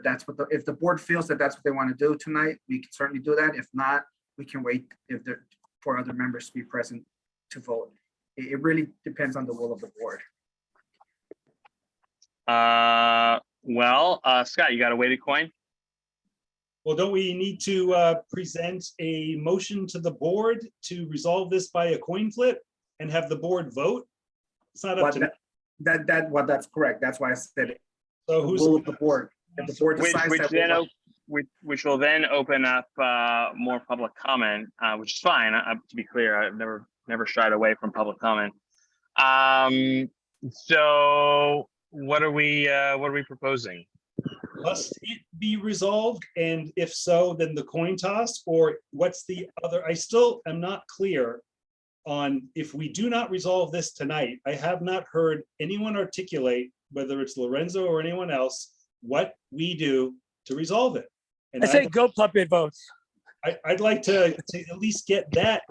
I'd like to know, do we call a special board meeting and at least one person comes who wasn't here and they vote? What is the procedure to resolve it? besides if we vote to flip a coin? Give us the choice. We need your guidance here, Lorenzo. Right, no, and I can appreciate that, Scott. And again, I've never been in this situation, but my recommendation would be that if the matter is going to be continued to another date, then all board members will need to vote again. It's just to be clear and transparent. I don't think it'd be right to carry over the votes of tonight and then to have 3 other members present to just vote. It could be just, it's public perception, just so many things form opinions. So it would be in the best interest of the NC to be open and transparent and have all board members who are present at that meeting to vote again on the election of the president. Or a coin toss. So I guess let's, goodness, Karen and then Kim, and then I'll just make a motion and we'll see if it gets seconded. Go ahead, Karen. If we're gonna do a coin toss, I would rather just have another vote before we do that, possibly, because it just seems impulsive instead of thoughtful. Thank you. Kim? I'm all for the coin toss. That's a great way to go, and we'll have to vote on that first. If we take a vote and it's still tied, then we're going to have to go to the vote on the coin toss. And yes, it is important at this time of the year to get that administrative packet done. So, but yeah, I don't want people to just push it forward because they're tired and it's getting late. As my 3-year-old executive assistant attends to Zoom bomb, I will, I'll just say 2 things very, very briefly. One, I thank board members who have offered me their support. I am ultimately, though, I think will step aside and let Scott be president. Not me, I mean, I shouldn't say let him. I'll let the other votes stand. I recognize that there is a want, and I deeply understand why the ask for me to continue as president is there. I mean, I share it, obviously, to an extent. But at the same time, I am recognize that there half of the board members who have taken time out of their day to attend this meeting, which is not on a regular time, and have voted in favor of Scott to move forward with Scott. And certainly in terms of issues of continuity, to the extent that I'm asked, obviously I'm still on the board, so I will still participate and help in any which way that I can, should I be asked. And I think that though I say it with deep reservation about how Scott will preside over city matters for our neighborhood, our community, I nevertheless also trust him. And I guess I'll just finish succinctly and say congratulations, Mr. President, Scott Mandel. And I hope that you, as we all work together, you remember that our job, though we oftentimes get pulled by some that were residents, as if we should preference the residents over others. Our job is to represent all stakeholders, and that includes developers, and that includes landlords, and that includes businesses. And that we need to be mindful of how we, just as we are concerned and carry the needs of stakeholders, that we don't suddenly decide to vilify or somehow lessen the status of other stakeholders as defined by the city charter. So with that, I will allow Scott, please take the meeting over, Scott.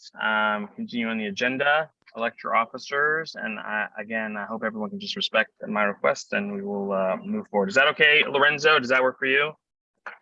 Yeah, I mean, that's fine. If that's what you would like to do, then yeah, it's fine. Great. Let's do that. Okay, thank you, Randy. Thank you, Lorenzo. Randy, if you can make me host instead of co-host. Let's move on, everybody, now to item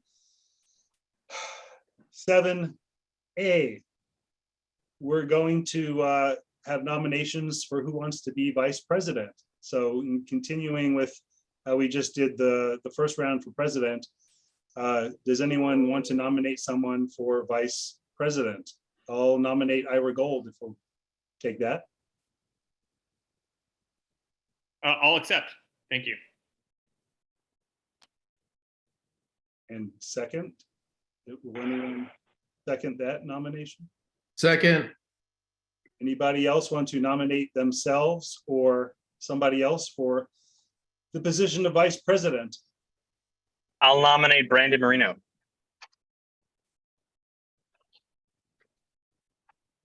I second that. I'll accept. Anybody else want to nominate themselves or somebody else? Okay. Kim, you have your hand up? Yeah, I'd like to nominate Randy Freed if he'd do it.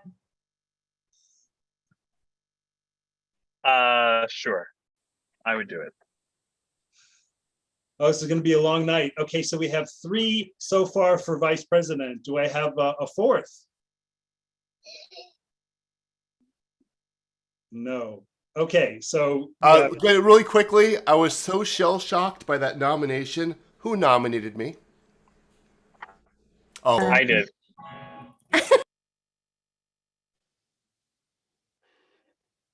okay, so we have Brandon, Ira, and Randy. So if I remember correctly, we're now going to hear from the public, and then we're going to come back to the board, and then the 3 candidates will then respond and make their pitch. Correct me if I'm wrong here. So we will now go to public comment. Item 7A, the 3 candidates that I just named for vice president, raise your hand and I will call on you in the order I see you. Brandon Pender, please go ahead. Ira, are you keeping time?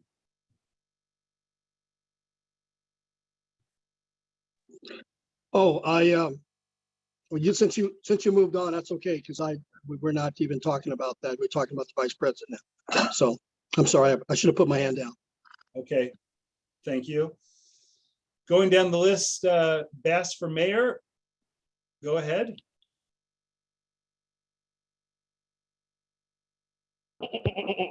Yes. So finally, we have excised the cancer from this neighborhood council. Finally, yes. It was hard, but we did it together.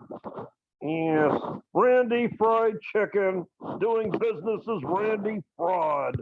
Finally, we have gotten out of here. Shame on any of you that voted for him for another term. It's like putting Trump in there for 8 terms. He's had enough time. Now we get to the vice president. Yes, unfortunately, Goat Puppet nominates Lisa Karjakian for the position. That way we'll get her off of the plum chair, and then we could put Scott in charge of that. See how I work? I'm more devious than you, Randy. And I always will be. But how did you do it? Because I have horns. He only has a beard, yes. Bye-bye, fraud. Hello. That's time. Thank you. Going down the list, we have Lori Cohen. Please go ahead.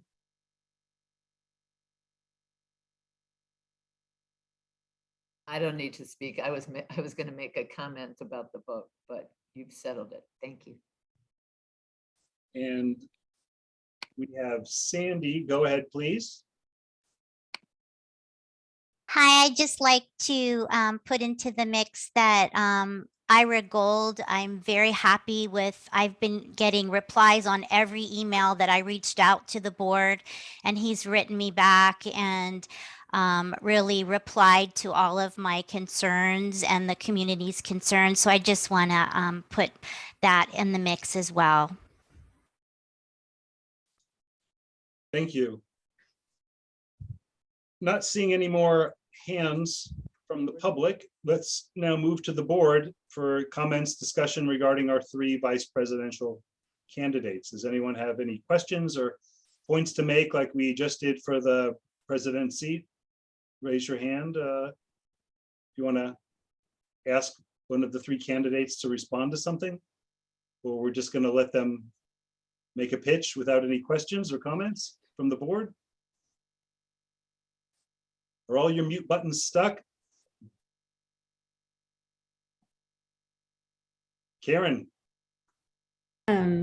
Yeah, I just want to say that I think Brandon would be great because he's very attuned to the meeting structure and, you know, parliamentarian kind of type.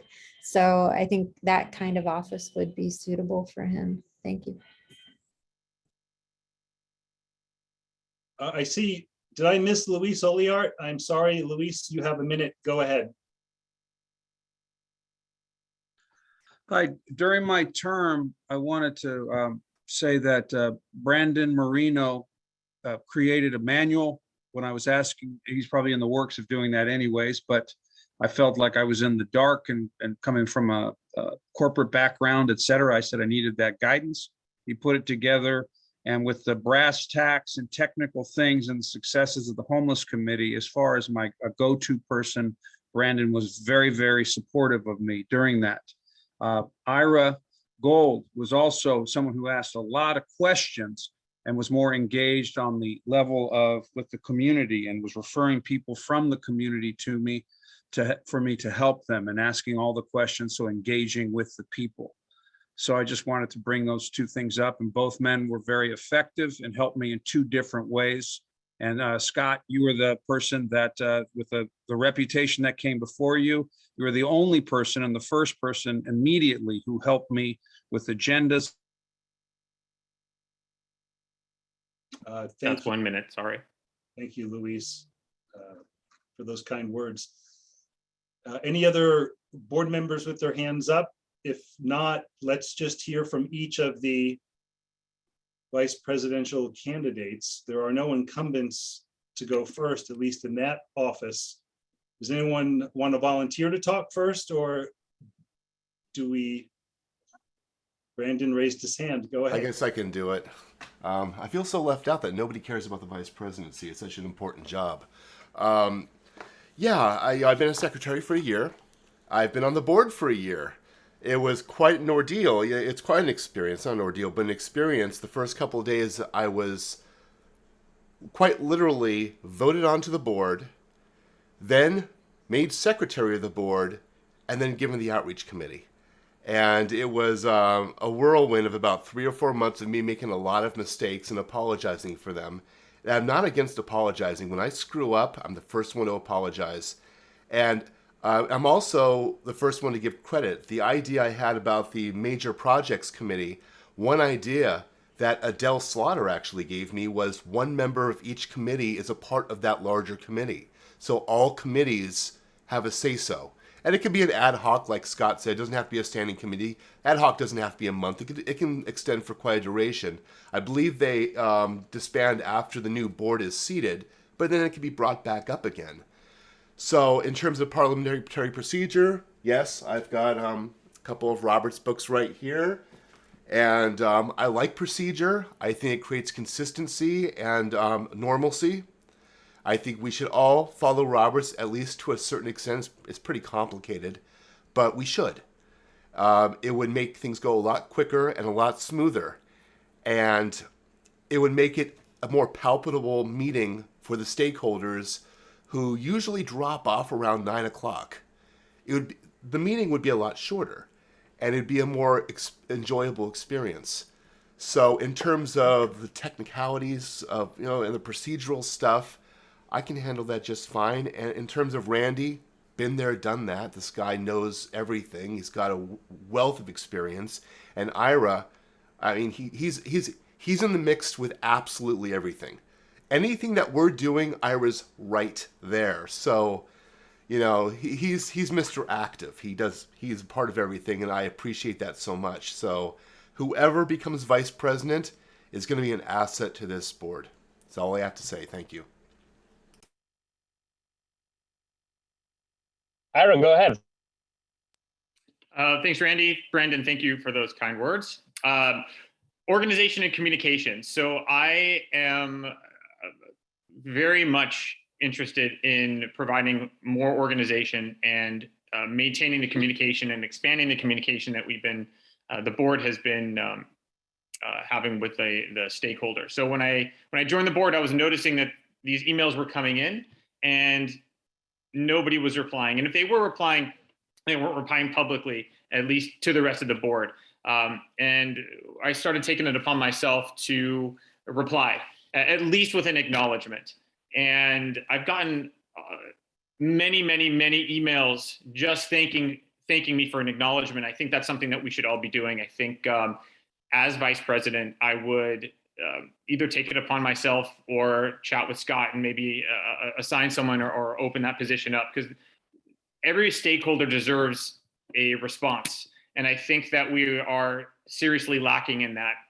And not for anybody's lack of desire. I just think there's so much to do on the council that some things just have fallen by the wayside. And I think communication is one of that. And as the voice of Studio City, I think communication is inherent in the nature of what we are supposed to be doing. So I have actually already been doing that for the past year, and I would like to continue that and expand upon that. Also, organization. So I used to help run a nonprofit, and I was their vice chair of events, and we did 6-figure events that cost 6 figures and earned 6 figures. And I oversaw a team of 2 committee chairs that oversaw teams of up to 25 people. And so I'm very big into organization. And Scott and I have chatted, just spitballed in the past months, 3, 4, 5, 6 months. And we've always run ideas by each other to see what we could do or what we would do to potentially advance the neighborhood council in the eyes of the community, what we could do to be more effective. And I believe Scott and I would work very well together. We do have sometimes opposite personalities, but they tend to counter each other and balance each other out. And I think that's also a very important trait to have as a vice president. Who your president is, it would be good to be tempered by the vice president and vice versa. I think that makes for a more symbiotic and effective relationship, especially for a body like ours. So organization, communication, I think that my role as a vice president could really be effective in teaming with Scott in really bringing our council to a different level.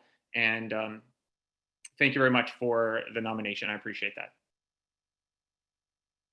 And Randy? Yes, well, like I said, Scott and I have had the pleasure of daily banter. Scott, what would you say? I mean, it's multiple times a day, multiple times a day. Look, I'm happy to work together. Happy to see us succeed. I think as someone once said to me, the belief that at least all board members we may not agree or be rowing at the same rhythm, but we are rowing hopefully in the same direction. And what's great about that analogy is that we ultimately are all in the same boat. We all connect to Studio City in different ways, whether it's as a residential homeowner, renter, employee, employer, independent contractor, service organization, etc.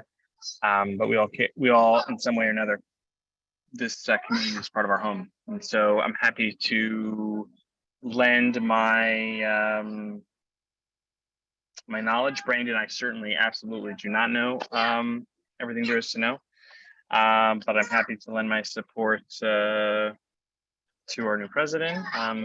But also I think both Ira and Brandon have proven in the past year to be very aggressive in terms of wanting to get involved and speak out and share their opinion. And I think that we would be equally well served by either of them.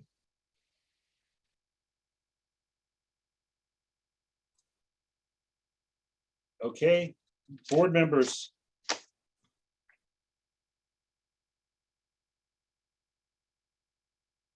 No comments on any of this?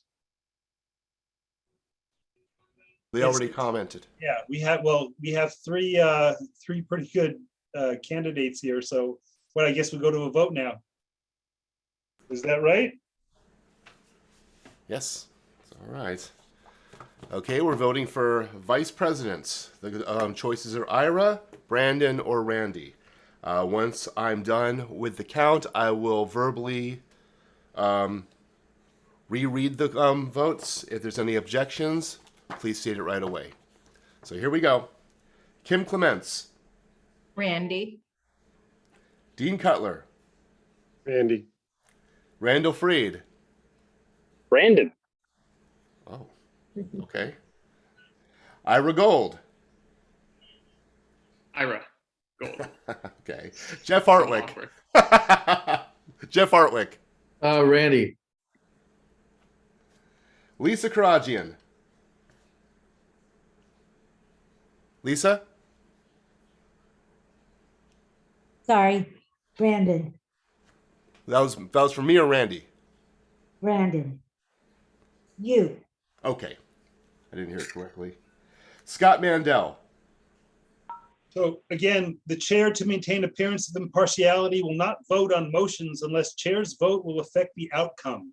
Okay. So I'll move you down to the bottom, and if it affects the outcome, I will call on you. If it does not, I will not call on you, correct? Sounds good to me. Brandon Marino then, for Brandon. Richard Niederberg. Is he available to answer this? His 909 number? he was unmuted and then just muted himself, so give him a moment. He may try to unmute if he Very well. realizes. There he is. Randy. That's for Randy? Yes, please. Okay. Karen Sorrow. Brandon, Adam Summer. Ira Gold. Alexa Steinberg.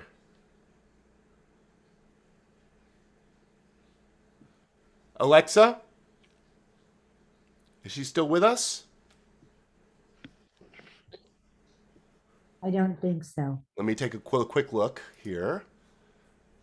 It looks like she dropped off. I don't see her on the participants. And let me check the attendees. I do not see her on attendees. So, if anybody else sees her, I will have her as absent right now.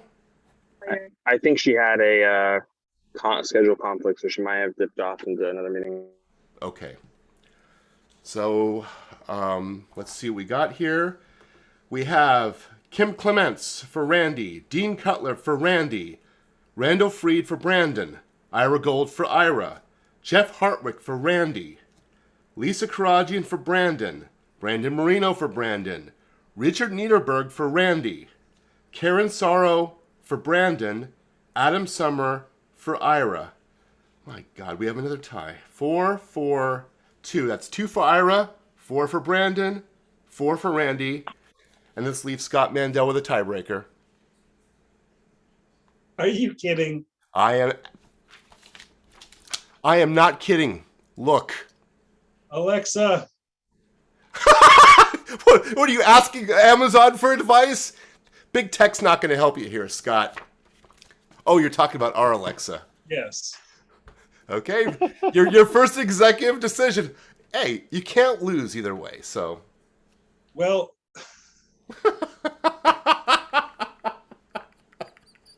I'm going to vote for Brandon. Okay. So Scott votes for me. Congratulations, Brandon. All right. Thank you very much.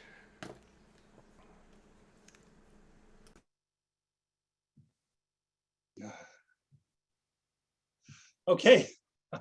Moving right along to 7B, Treasurer. Who would like to nominate themselves or nominate someone to be our treasurer? I nominate Kim Clements. Second. She's been amazing. Richard second. Thank you. Anybody else like to nominate themselves or somebody else to be treasurer? We'll now go to public comment. A point of order, if nobody else is voting, is it acclamation? Do we need comments or votes, or is Kim automatically the treasurer? I still think we need comment, and then, I mean, people could still vote no, I would imagine. I don't know why, but I would just see if anyone has their hand up, which I'm not seeing any hands up. Here we go. Ask for mayor. Go ahead. Comment on treasurer, please. Yes, we need somebody that won't steal the money. We need somebody that shows up to all the meetings. Are we talking about Randy Freed doing business as fraud? No. Is that true? That's correct. Oh, okay. Yes, we'll support this puppet for this nomination. Yes. And remember, you're responsible for every dime that goes through here. So if anything's missing, any NPGs get directed, don't blame Scott, blame the treasurer. Yes, this is a great job. It's a job for the brave. And that's why nobody else wants to vote for it. Look at Dean. He's like, whew, I'm glad I missed that one. That's right. Yes. I like a job on the board where I do nothing and get paid. And that's time. Thank you. Caller ending in 018, please go ahead. Hi, it's Barry. Kim has been the absolute best treasurer we have had in like a decade. So she is on top of everything and doesn't miss a thing. I can't believe this would be anything other than a unanimous vote for her. Thank you. Thank you, Barry. And nuts. Adele has her hand up. Go ahead, Adele. Hi, it's Adele. I just want to say that Kim Clements is wonderful. I'm so happy she joined the board, and I want to just praise her for stepping up and, coming to meetings and, and her unique way of thinking about things, which is different, and voting her own mind. I really, really appreciate her. And I hate it when we have people talking smack about people. And I just wanted to say thank you so much. And thanks the whole board. This has been a really trying night, and you've done a great job. Thanks. Thank you, Adele. I agree with that.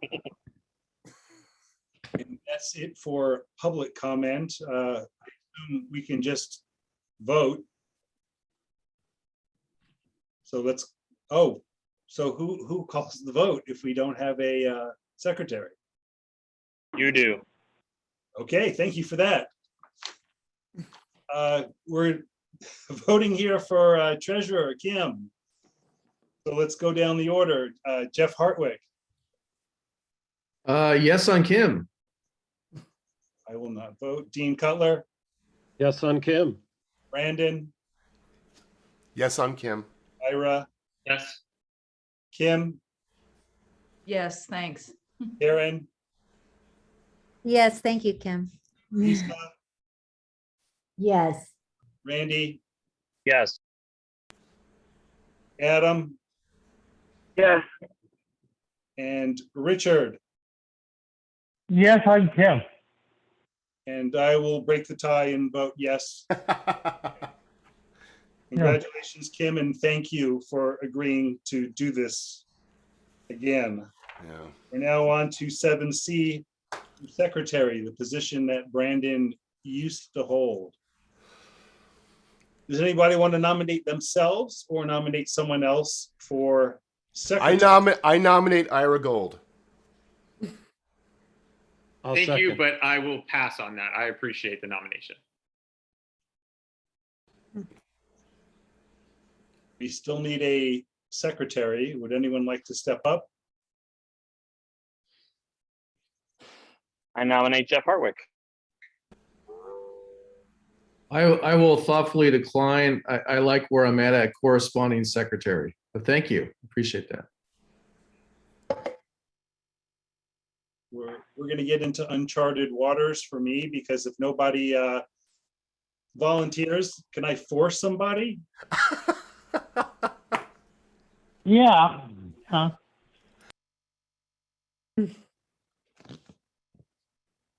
So secretary, we need a secretary. Please, somebody step up. Not seeing that. Karen? All right, I'll try. Second? Second. Okay. We will now go to public comment regarding the position of secretary. Terry Austin, please go ahead. I think Karen would make a great secretary. She's done a really good job with the position she's has right now. And I'm glad, thanks Karen for stepping up, but you'll be great. Thank you. 018, go ahead. Is that Barry? Yeah, just was going to say we have gone without filling a position in the past, particularly when there is one or more seats to be filled. And oftentimes the people that have been selected to fill those seats have been done so with them knowing in mind that they were going to do one of those vacant positions. So it does not have to be done tonight. So you all know, just so Karen doesn't feel trapped. It's not my forte. So if somebody else wants to, it'd probably be a good idea. Yeah. So Karen, does that sound like you are rejecting your nomination and will put the position on hold? Okay. Yes, please. Yes, please. Thank you. Thank you, Terry. I appreciate your vote of confidence. Thank you. And we still have a comment for Beth for Mayor. Go ahead. You have 1 minute. Yes. That's right. Chickening out. Yes. Yes, that's right. Yes, the unpaid job, the thankless job. Who wouldn't want to do something and work themselves and not get paid? Well, look at Lisa. She does it 3 different times with the city. She only gets a free salad twice a month at one of her appointed unpaid jobs. Yes. Don't you want to work for a salad? Yes. It's kind of like experiencing homelessness while having a home over your roof. Sure, you want to be the secretary. Of course you want to be there. Come on now, let's step up. Goat Puppet nominates Lisa Karjak. Lisa Karjakian for this position. Yes, congratulations. I know you wanted it. That's time. Thank you. That's right, you wanted it. Okay. Moving on to 7D, corresponding secretary. Anybody want to nominate someone or themselves to be the corresponding secretary? Nominate Jeff Hartwick. I'll second that. I'll accept. Does anybody else want to nominate themselves or somebody else to be the corresponding secretary? Okay, we'll now go to public comment. Barry, go ahead. Same comments for Jeff. He's been the best corresponding secretary we've had in years and years and years. And I can count on all of our past motions being sent to who they need to go to. He's done a wonderful job. Thank you, Jeff. Thank you, Barry. Go ahead, Bass for mayor. Yes. Yes. Thank you, victim. Oh, excuse me. I mean volunteer. Remember, they're volunteers. Yes. Said the draft. Yes, that's right. You've been drafted. Yes. Your number was called. But unfortunately, Lisa will not be able to do this job because Jeff stole it from her. Yes. Look at how sad she looks. Yes. But we'll get past this. We will get past this moment. But the big moment will be when Scott removes Lisa as the chair of the planning committee. I can't wait for that. Yes. And then when Mayor Bass tenders her resignation on all of her committees, as She goes back to the private sector. Yes, she'll be more happy making music in her studio once again. Goat Puppet, making everybody more. And that's time. Thank you. Great. So I think we can now just go down the line for the vote for corresponding secretary. The candidate is Jeff Hartwick. Jeff Hartwick, your vote. Yes, on myself. And Brandon, Yes on Jeff. Ira, Yes. Lisa, Yes. Dean, Yes. Karen, Yes. Kim, Definitely yes. Andy, Yes. and Adam, Yes. and Richard.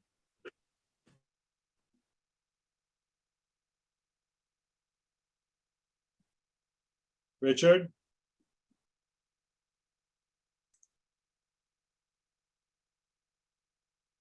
Richard? There, unmute yourself, Richard.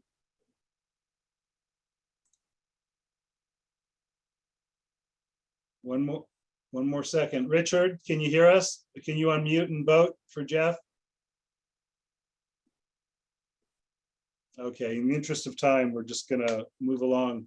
Thank you, Jeff, for doing this. We're gonna now go to item 8. And we're gonna hear from Kim. Okay. Just house cleaning here. The Board of the Studio City Neighborhood Council approves the monthly expenditure report for April 2022. I need a second, please. I'll second.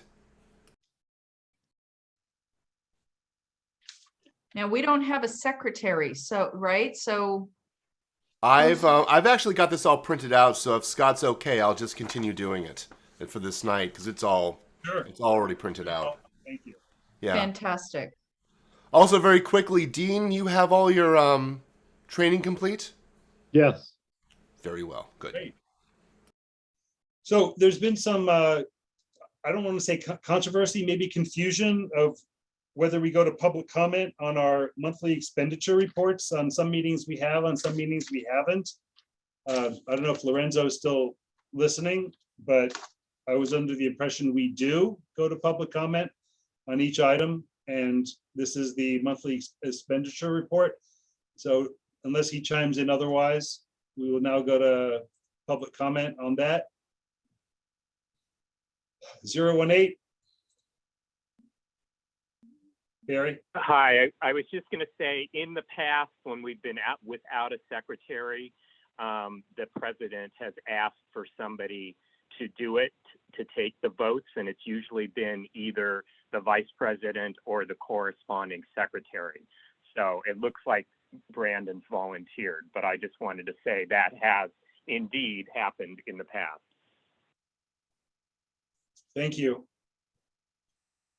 Bass for mayor? That's right, yes. See what happened? Your done person ran away. That's right.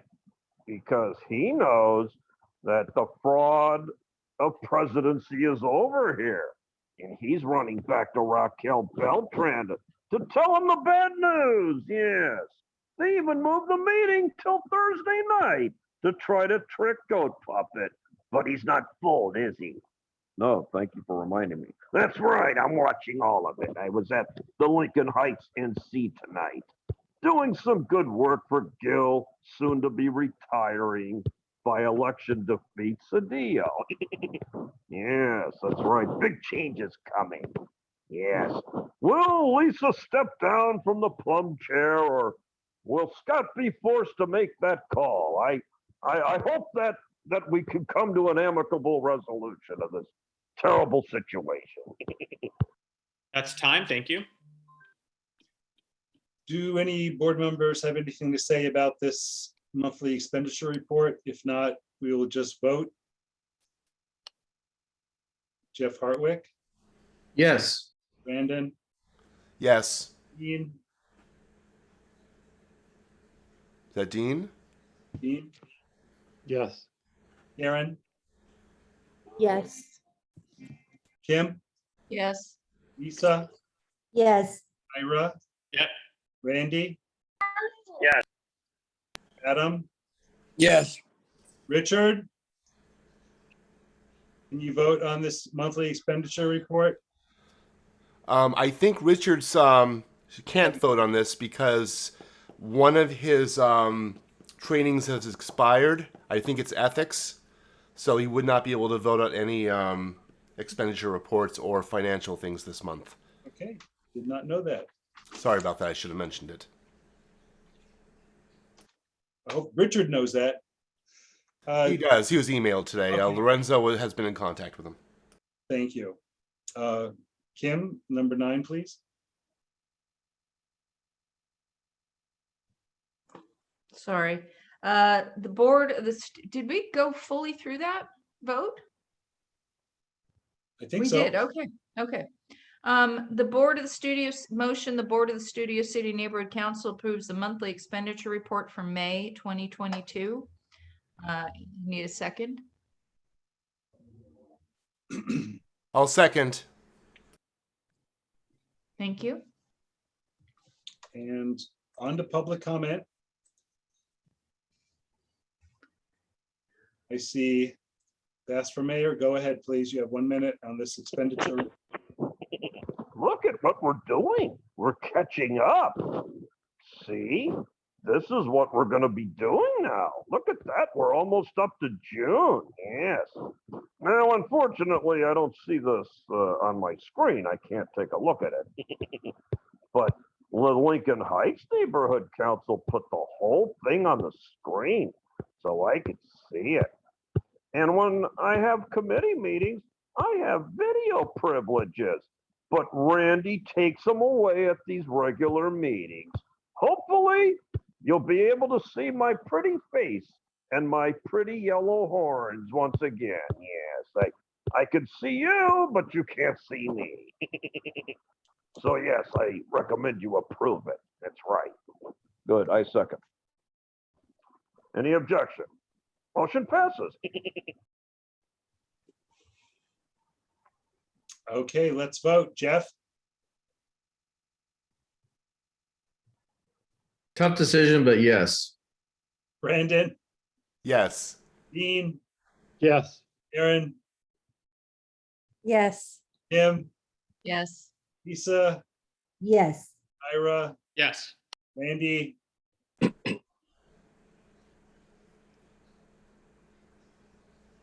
Randy, unmute to vote on this expenditure report. Yes. Adam, Yes. and we'll skip Richard. On to item. Okay. Was that Richard? I think Richard said okay. Was that correct, Richard? That was a yes? Richard still has his ethics He too. can't vote. I'm sorry. Yeah, and, next month he'll that's the only thing he needs to do, ethics. Everything else is good. It's But tough you have to have all 3 to vote on it, so. I know why he wanted to do it. Kim, go ahead.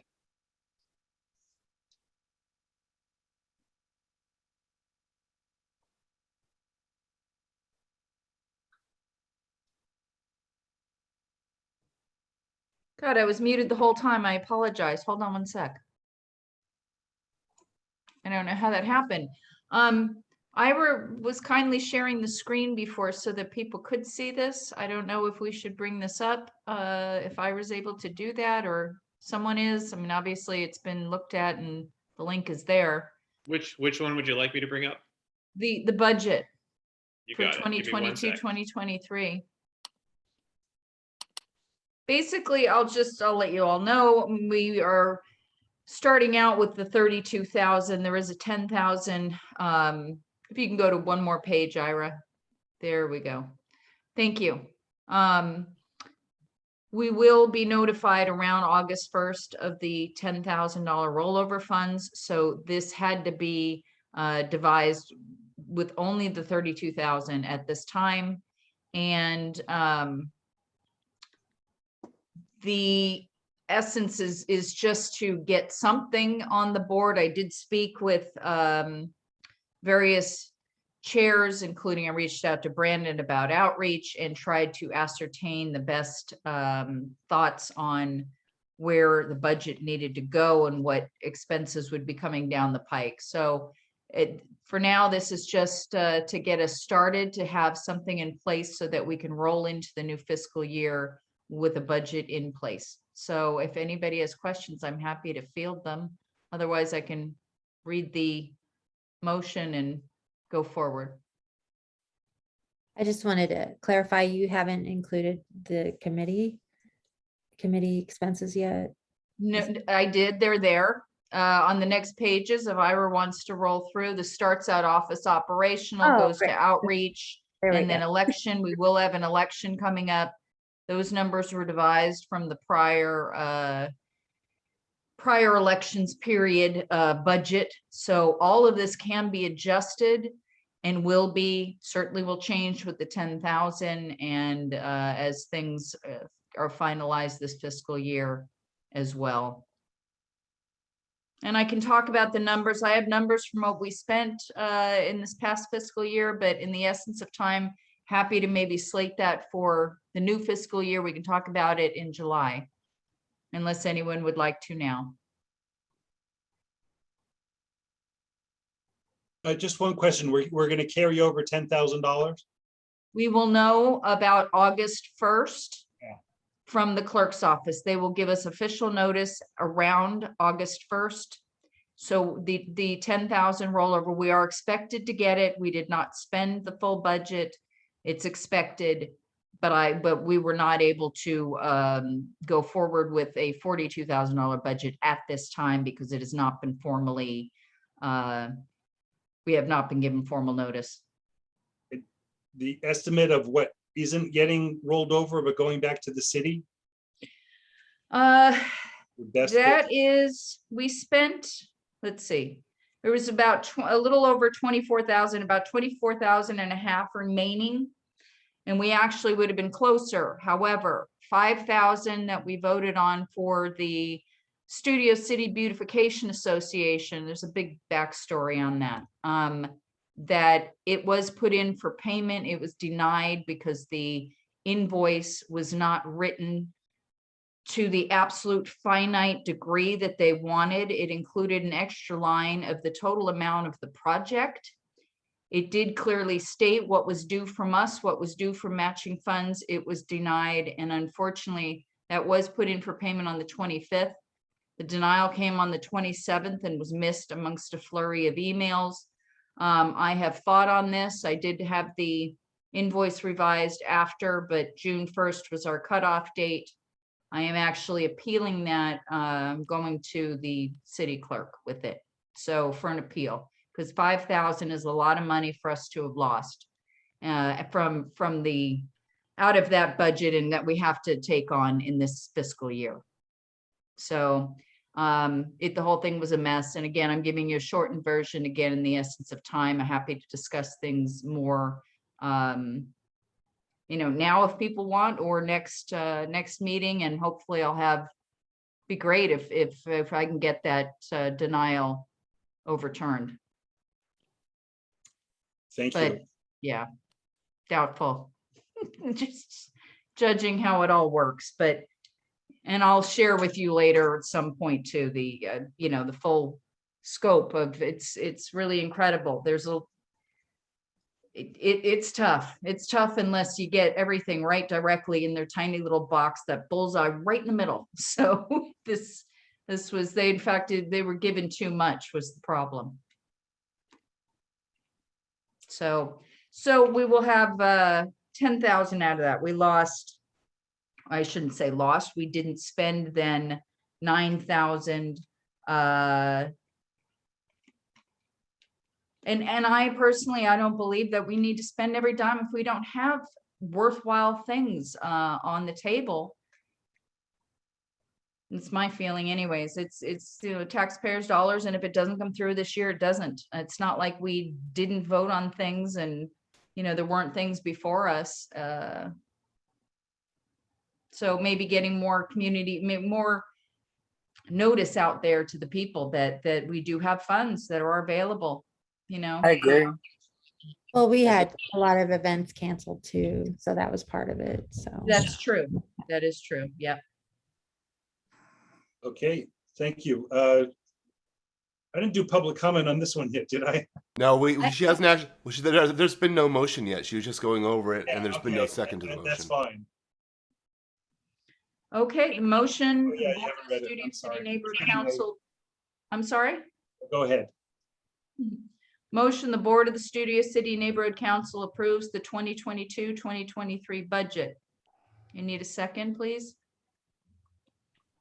I'll do it a third time. Second. Okay, now we'll go to public comment on item 10. Barry, go ahead, please. Yeah, I was just going to say anything on old budgets that said CBS Studio Center should be changed to Radford Studio Center. Just a little reminder. Thanks. Thank you. Bass for mayor, go ahead, please.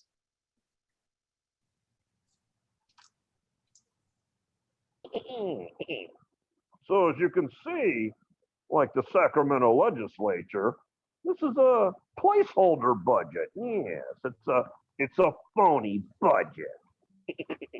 And that's a placeholder, but our city demands. And Kim couldn't do anything about it. Scott can't do anything about it. Yes, we'll have to take it the way it is. Thank God somebody reacted in time, because Randy was going to fuck it all up. But tonight, we have saved your budget, and we will get the other $10,000 too. You know why? Know why? Because Paul Martin Krikorian is out of the picture. And you know CD4, she wants you to have the money because Nithya cares about you, especially when she's up for re-election in 2 years. She needs your vote. That's time. Thank you. Rick Lee, go ahead, please. I mean, I'd just like to say that Goat Puppet is an asshole and a waste of space. And I'm sorry you guys have to deal with this because I watched you several times. You guys all handle it very well, but it's 9:30 and this idiot keeps calling in with this stupid Goat Puppet crap. And I'm sorry you guys have to put up with that. And you guys are all doing a great job. Thank you. Thank you. Back to the board. Anyone have anything to say before we vote on our budget? Thank you for putting that together, Kim. And your explanation was very good. Jeff Hartwick? Yes. Brandon? Yes. Dean? Being that I'm now past training, yes. Karen? Yes. Jim? Yes. Adam? Yes. Lisa? Yes. Ira? Yes. Randy? Yes. Okay. We're on item 12. Government Affairs Committee. Barry, let me unmute you. Take it away. Hi, so Government Affairs has one motion this month. This came about from 2 council files that included the language which would prohibit natural gas vehicles, natural gas heaters, natural gas appliances, while at the same time allowing the electric company, DWP, to generate electricity from natural gas. So it just didn't make any sense to ban these at this point in time and raise electrical rates on all of us as a result. So the motion goes as follows. The Board of the Studio City Neighborhood Council, SCNC, opposes Council File 22-0151 and Council File 22-0532, which would both prohibit economical clean burning natural gas vehicles, equipment, and appliances. Other forms of clean burning energy are not well enough established at this time to take this bold move at present, and electricity is way too expensive for most consumers to use as an alternative. This motion is also to be submitted as a community impact statement, CIS, to CF 22-0151, and as a community impact statement, CIF, to CF 22-0532. Scott? Thanks for that, Barry. We're on 11A for public comment. If you have anything to say on this item, please raise your hand. Bass for mayor, go ahead. Yes, and so I'm an asshole, huh? Well, you're definitely an asshole. Yes, that's right. Yeah, that's right. Yes, an asshole. Am I an asshole? I heard somebody chirping. Is that a bird? Yes. But why is Goat Puppet an asshole? Well, let's see.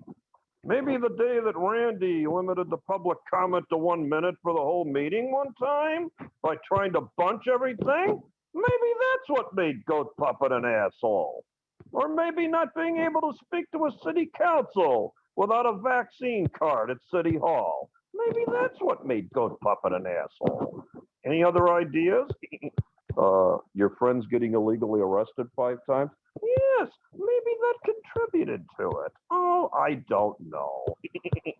But I'll be here. I am your shepherd. I will guide you out of the darkness into the light. That's time. Thank you. Rudy, go ahead, please. Thank you, Scott. I just wanted to say how much I appreciate Barry's work on the Government Affairs Committee.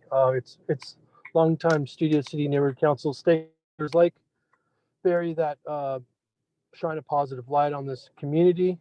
And I hope that this board will bring people from LADWP to this meeting so that we can skewer them and ask them why our utility bills fluctuate so wildly in Studio City, and for once and all, hold these people accountable. These people are crooks. And who remembers when Garcetti said he was going to run on reforming LADWP? How did that work out for you guys? Not so well. So thank you, Barry, for the work you do. I appreciate it so much. Thank you so much. Thank you, Rudy. Not seeing any more hands for public comment. We'll go to the board.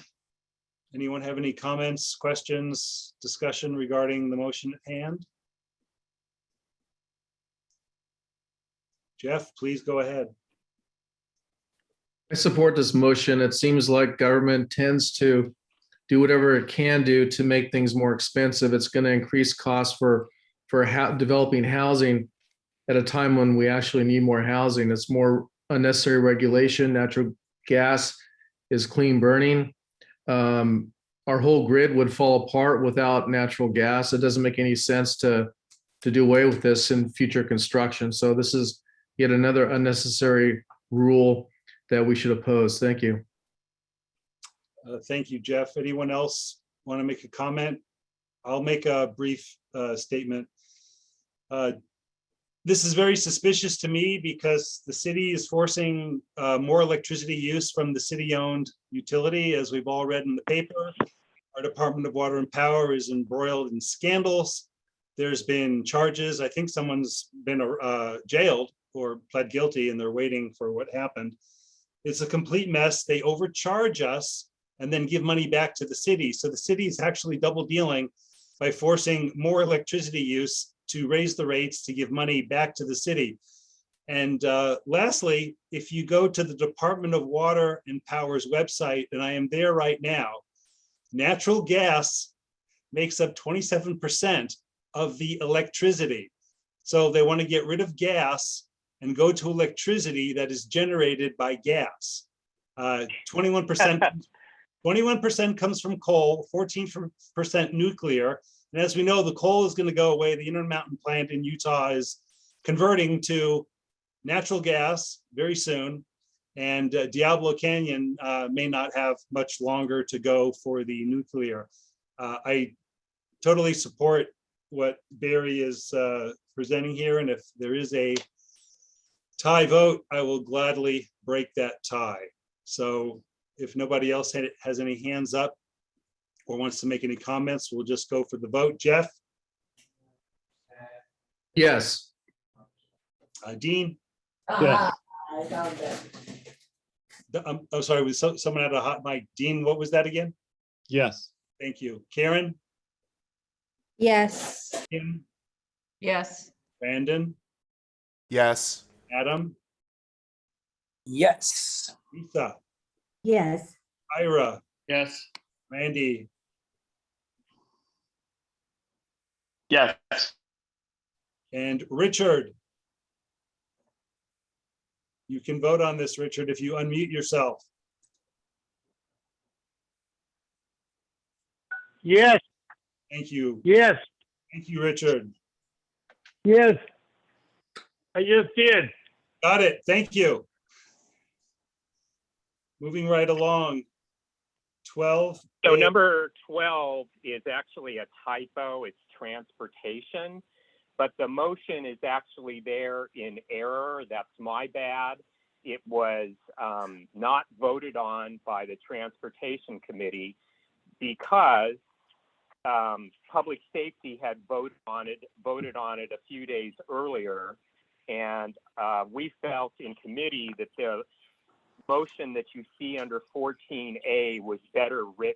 So we deferred to it, and it is, like I said, it's here in error, but I did want to briefly just mention in the transportation report that there's good news at Ventura and Berry.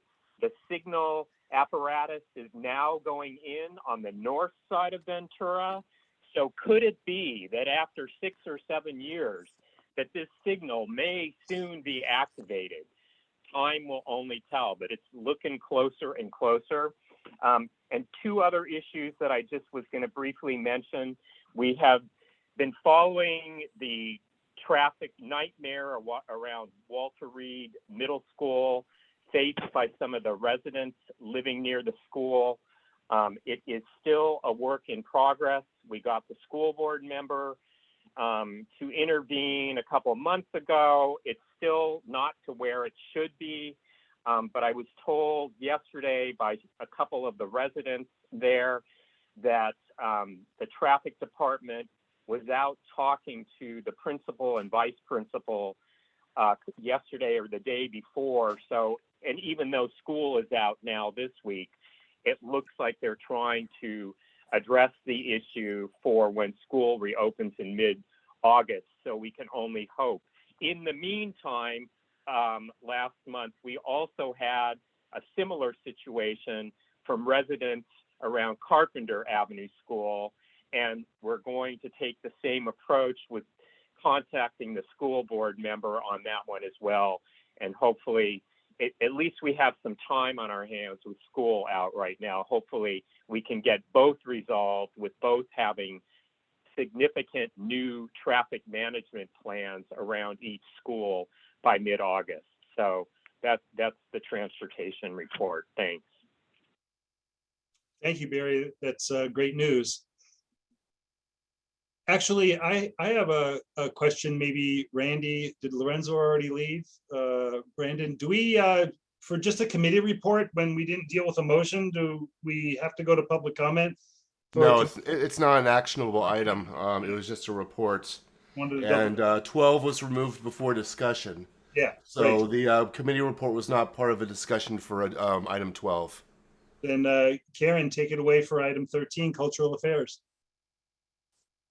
But I believe because it's an agenda item, even if it was an item pulled as a still deciding to pull it, there would still be public comment on any agenda item.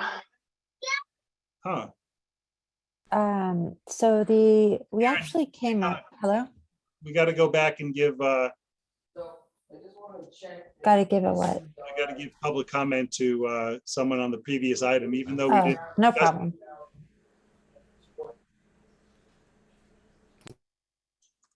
Go ahead, Bass. Yes, how about that? Look at that. Randy saved you. See, yes, look at that. My new friend, Shark Teeth. Well done. Exactly. And we know about the jaywalking, don't we? None of you walk. You all have Maseratis. Some, I hear, even drive a Porsche. Who's walking? Homeless. Who's running across the street in front of your car? Homeless. Yes. And that's the plot here, isn't it? To legalize the homeless to do anything to you without any conflict or penalty. Yes. And you must oppose that. And I hear you're trying to recall my good buddy, George, from the DA's office. Yes, he's light on crime too. Good puppet moves the item forward. And look at that, Randy, the new First Amendment. That's time. Thank you. And we have a hand up, phone number ending in 988. Go ahead, please.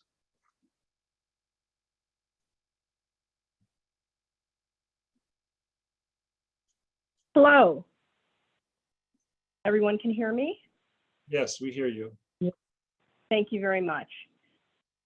I'm a little confused because last year the city council voted to not designate the golf course for historic preservation. It was a unanimous vote with both council members. Excuse me, we're on Robin? our transportation committee report. And Oh, item I'm 12A. sorry. I thought you went to 13. We're going to 13 in a minute. There was a slight mix up on my behalf. I apologize. We'll be on 13 in a minute. Karen will make her presentation, then we'll go to public comment. So can you hang on a minute for that? And hang on. Yes, I can. Just okay. Sorry, Karen. Now you can go ahead. I think we're done with this item. So many community members have been concerned about the Weddington situation, and it turns out that the original recommendation from the historic board included the golf course, and that was changed at the last minute. So this motion is actually to restore the golf course as central to the historic nature. And I do have a PDF presentation. We also put together as a committee a much broader motion, and I'm not sure if I should read this motion or the broader motion. It's kind of this definitely asks for it to be included, but we do have a more kind of inclusive motion that speaks to the historic nature of it. So can I read the other motion? Why don't you read the motion and then give that explanation afterward? Okay. Thank you. The Board of the Studio City Neighborhood Council respectfully request council members Paul Krikorian and Nithya Raman make a motion to ensure the Historic Cultural Monument HCM designation of Studio City Golf and Tennis, formerly known as Weddington Golf and Tennis, is to include the cultural and ecological landscape, including the open historic golf course. It would be insufficient and an error to only include building fragments, simulations, new plantings, or new recreational buildings, or site of commemoration notices as replacements for this site and its HCM designation. The parameters of this designation should include community historic significance of a site, including the open landscape and existing riverside ecosystem.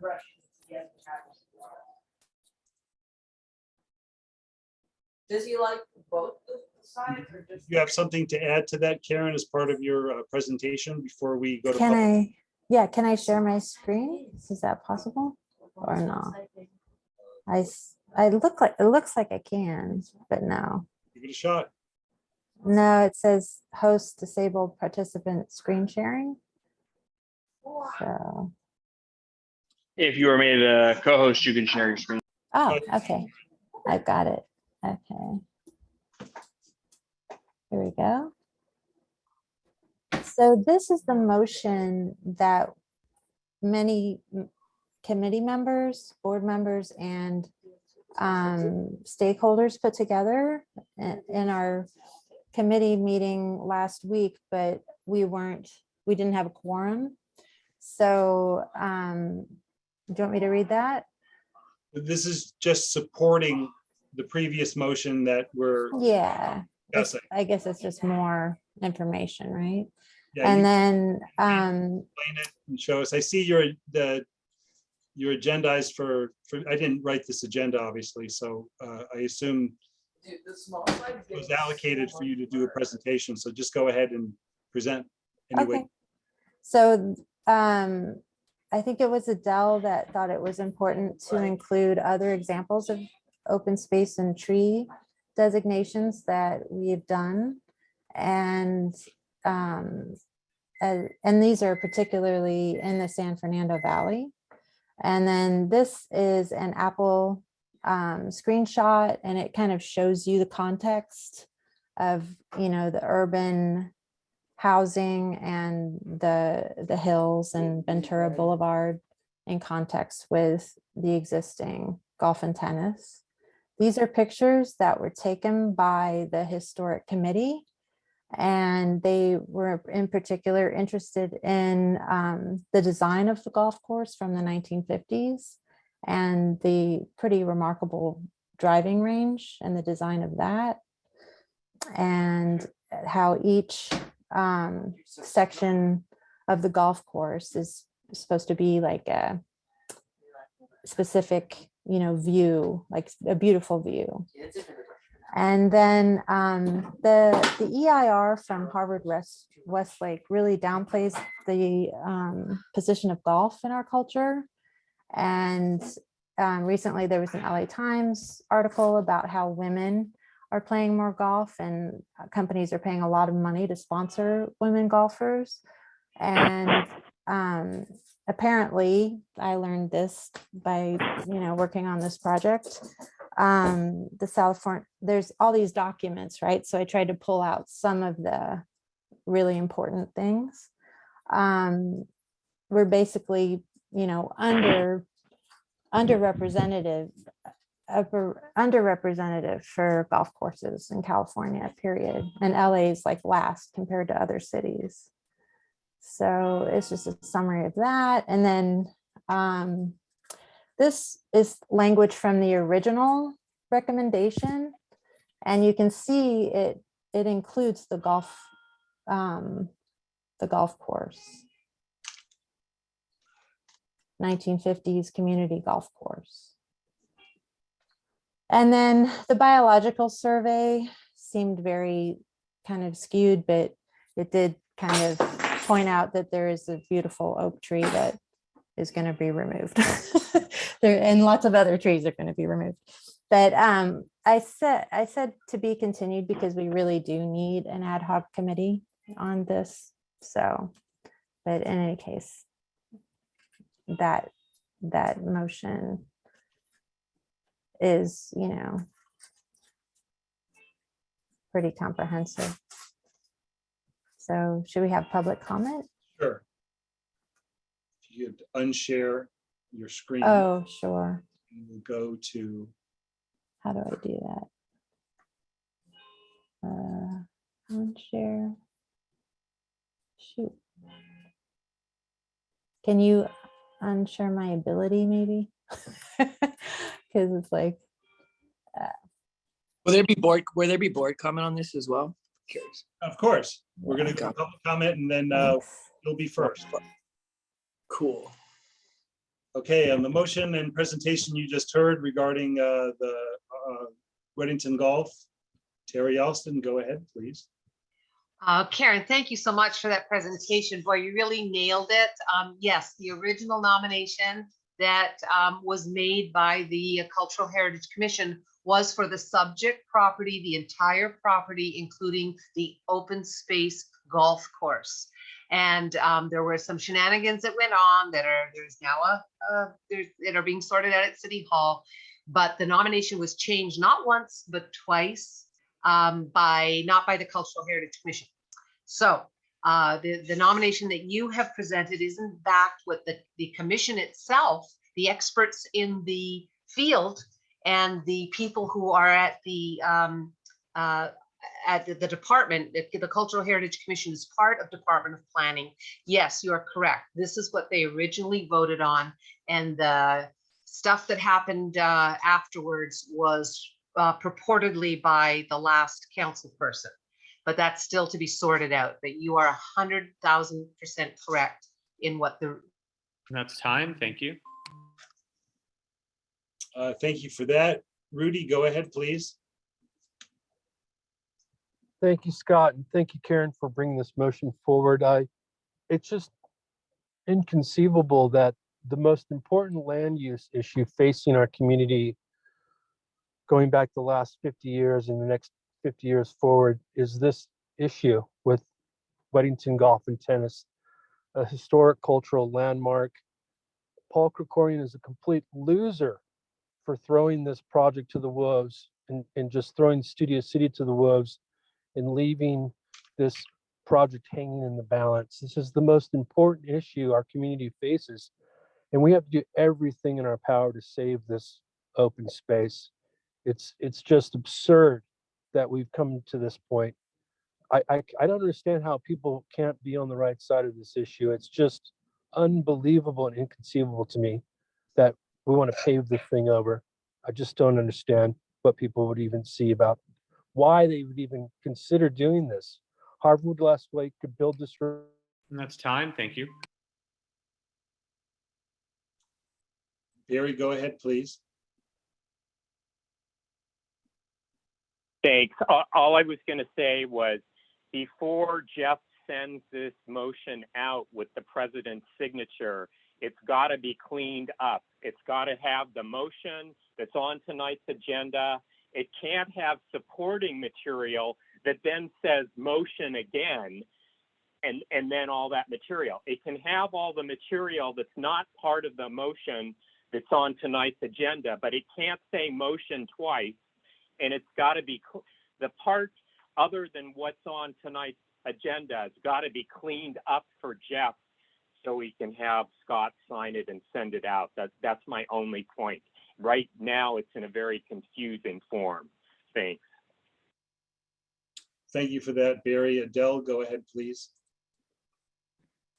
Hey, I'm in total support of this motion. Thank you so much, Karen. You did an awesome job. I mean, really awesome getting those pictures and going through all that. And, Weddington, it's not only a gem of Studio City, the heart of Studio City, but if we're going to look at all of this construction going around it, and we are not going to have any open space, any park space for the community, and it's going to be a closed campus for Harvard Westlake, it's a disaster. And the trees, I mean, I'm just going to harp on the trees one more time. The trees are amazing there. They are beautiful. And when you are under them, you know that you're under an 80-year-old tree. And what they're planting, even though they're putting in natives, the natives are twigs compared to those 85-foot tall trees that are DBH of 40 feet. And so I'm telling you, this is not a good. That's time. Thank you. Philip, go ahead, please.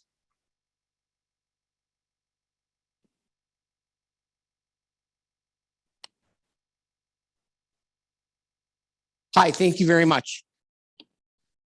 Can everybody hear me? Hello? Loud and clear. Hi, thank you so much. Lifelong resident and constituent of the Valley here, grew up playing golf at Whitsett. I've got to be honest with you, it's not historic. The greatest memories are going into the clubhouse and having a hot dog, being on the putting green. The reality is the city council has already voted on this and it's not historic. And people talk about public and accessible open space. It is not public accessible open space. It is privately owned and it's for golf, and the tennis is being preserved. There will be now a park along the river, and all of our taxpayer dollars have gone into supporting the river from Canoga Park all the way to Long Beach. And that is a wonderful thing for a private sector group in Harvard Westlake to do without our taxpayer dollars. And I think that, you know, at this point, it's been litigated and the neighborhood council should just kind of move on from it. Thank you very much. Ask for mayor, go ahead, please. God. Yes, the developers have won. They're gonna chop it all up. However, the only thing I can do is wish all you developers that are causing this to happen to get AIDS, COVID, cancer, and monkeypox at the same time. Yes. May God rain down on all of you. Look at that beautiful photo.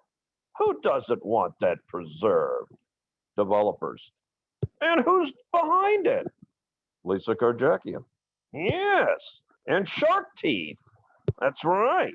You just chop, chop, chop, chop, chop. Where are the birds gonna go? Where are the little squirrels gonna go? And your kids one day will only have the internet to look at what you used to have, but you let them take it away. You know how it is. But I have good news. You can always drink your problems away. That's time. Thank you.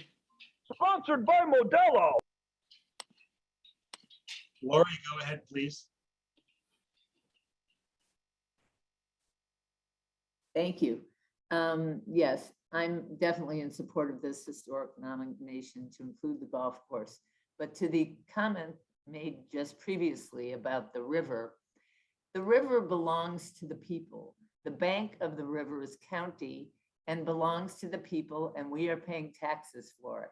So this mission creep of Harvard Westlake to overtake the river access and say, we'll clean it up and we'll do this. It's not their river, it's our river. So to me, that's a dangerous road to go down and be in support of. Thank you. Number ending in 988. Go ahead, please.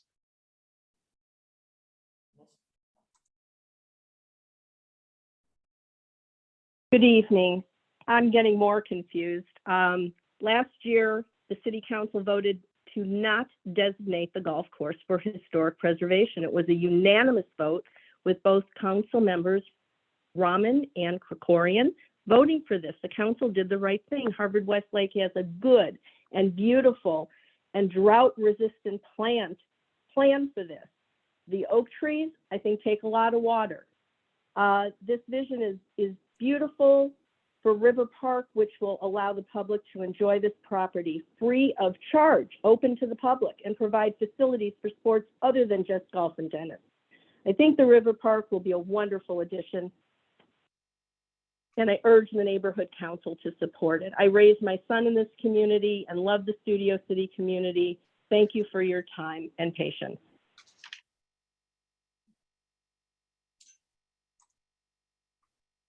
Patrice, go ahead, please.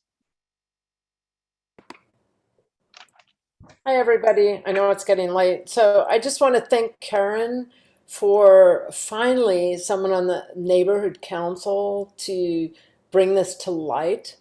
And it's a good thing because we're all in the dark on what's going on. And I just want to say, I appreciate you doing this.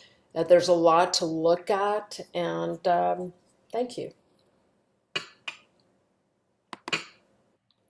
Thank you. Patty Kirby, go ahead, please.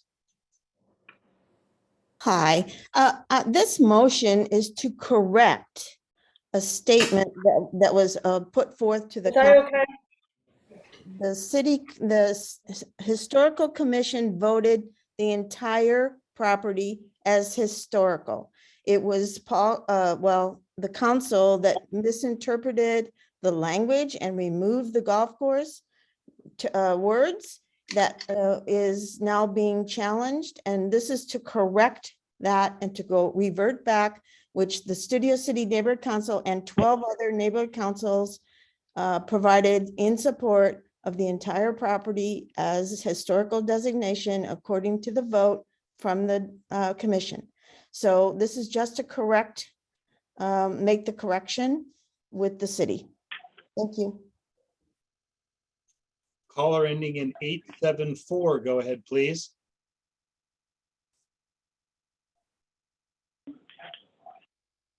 Hello, can you hear me? Yes, we do. Go ahead. Okay, thank you. It's 16 acres, everybody.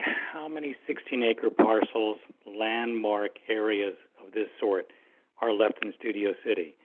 The school, Harvard Westlake, promised tranquility when they bought it. They created the most divisive issue ever in the 30-plus years I've lived in the community. Councilman Krikorian, not once but twice, changed the Historical Commission's recommendation to preserve it in its entirety, in its current state. So his credibility is wavering at the very least.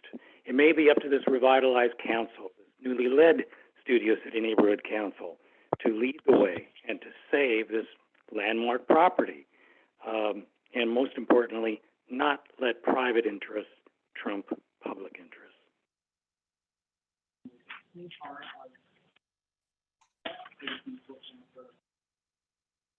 Jesse, go ahead, please. Hi, can you hear me? Yes, we hear you. Great. I'll make this short since I know it's been a long night. I support this motion in its entirety. The HCM designation was for the entire subject property. That includes the golf course, it includes the driving range.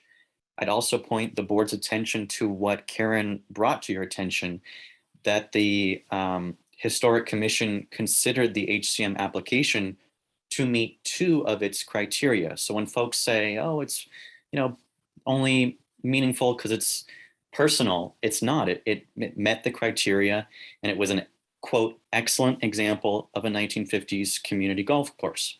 So again, I urge the board to support the motion. Without it, the designation is not complete and doesn't really honor the true history or heritage of Weddington golf and tennis. Thank you so much. Mike, go ahead, please. First of all, thank you, Karen, for all the hard work on this. I am really not on one side or the other. It does have an appearance of an end around the ad hoc committee, et cetera. That's simply an appearance. And I think it's worth researching, is there any other golf course in the nation established post-World War II that has been designated as a historical landmark? Or is this the first one post-World War II established? It just has the appearance of an end around, that's all. But thank you for the hard work, and I think that's just something to consider. Thank you. And that closes public comment on this item. Adam Summer, you've had your hand up. Please go ahead. Yes. Well, I've supported Terry in this for a long time, but at this point, I think we have to look at it as possible alternatives. If Harvard Westlake decides to sell the property, and I talk to a lot of people at city planning, like this could very well become commercial development, a residential development. None of us want construction. I'm gonna show you guys where I live really quick, so you know why. Demonstratively, I live right across the street. Like that's it right there. I love that there's nothing there, but golf is not an inclusive sport, and I've never once set foot on that course. It's right across the street from my place, but I love that it's there. I hate the idea of construction. I just think we need to be honest about this at this point and be supportive when it is a time to be supportive as a community, because the alternative is terrible. Just what's happening at Laurel and Sunset, like, do we want that? And we definitely don't. But if we want, to establish healthy and salubrious relationship with Harvard Westlake, we have to take this step right now to stand behind them in their project. And Terry, I love you for doing this for so long. But I think any good fighter has to know when to throw in the towel and then support the next alternative option, the next best option. But I commend you so much for what you guys have done. I'm not looking forward to construction at all. That's all. But golf is not inclusive, and it's not a public, is certainly not a public space. So I don't think we need to live behind that veneer that we have this park across the street that invites everybody to come hang out. Thanks, Adam. Thank you. Randy, please go ahead. Hi, thanks, Scott. I just had a couple questions. because I'm a little bit confused. The motion that is being made or is presented is as it relates to historical nomination. The explanation, though, then goes into some sustainability issues, mentions some perhaps insufficiencies in the DEIR, something about female golfers. I'm not sure how that applies to the historic nomination, if that's what, number one, what we're asking the city council to do. So to me, there's just a big disconnect, and I'd love to understand how that's connected. Number two, I think it's important to recognize that the city council did vote on this, and the historic nomination process, which this neighborhood council did in fact support, is we supported the nomination. The historical commission reviews. They did in fact, yes, designate the property, but that then gets referred to a city council plum member of 5 that then reviews. They make their recommendation that then goes to the city council, and then the city council votes.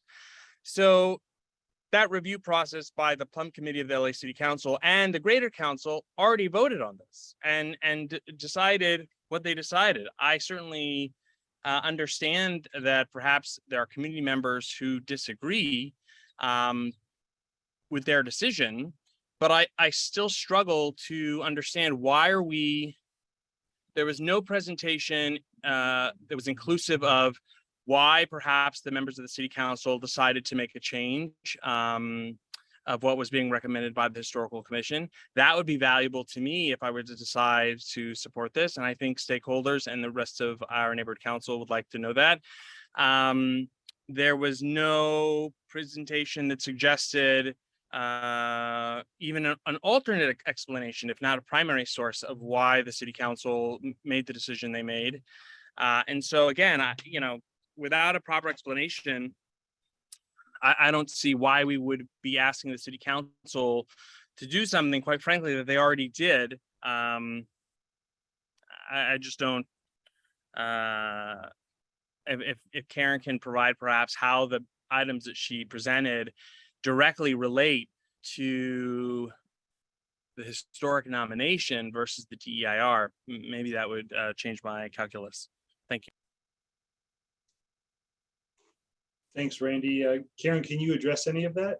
Sure. I think the motion is on the agenda is quite clear that the golf course has been left out of the HCM, that that some of our representatives changed for whatever reason. You could ask them. I'm sure it had something to do with who they were talking to, which was not the council, not me, not the people in the community. Most of the people in the community. So this is to make sure that the golf course and the historic driving range are included in the historic cultural monument. And it is our sitting councilwoman who could make that possible. So this is, I think she could even do it on her own. That's what Paul Krikorian did. He changed it on his own. He revised it. So I think she may even be able to revise it. So this is asking them both to, maybe we don't even have to ask them to make a motion in the city council. Maybe we just simply ask them to revise the HCM designation so that it includes the golf course. That's what we're asking. It was purposefully left out when it's quite necessary to our city, to our culture, to our business district, to the city, to our state. Jeff Hartwick, please. Yeah, I'm just a little bit unclear as to why our council member who represents us would truncate the original nomination. It just seems bizarre to me. Has the council office of Mr. Krikorian ever opined on why this was done, why he modified the original application in this way? I've heard that this was done, but I kind of echo what Randy said. You know, what was the justification for it? Did he have any reasons? Do you know anything about that? That's all. Thanks.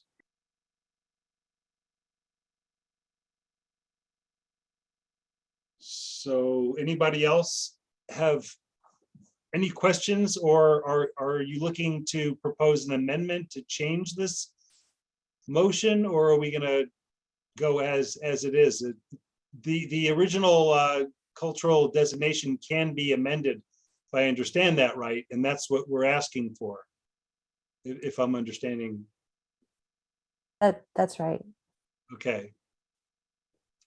So not seeing any more hands and not hearing any proposals to amend it. And I know the public is raising their hand again, but we already did a round of public comment on this. So we're going to see about a board vote. We ready to vote? Dean? What's your vote? I really struggle with this. A lot of unanswered questions and fact and fiction. I think it's a great presentation, Karen, and I thank you and everyone that assisted you, but I think at the present I have to abstain. Brandon? I'll vote yes on this. Karen?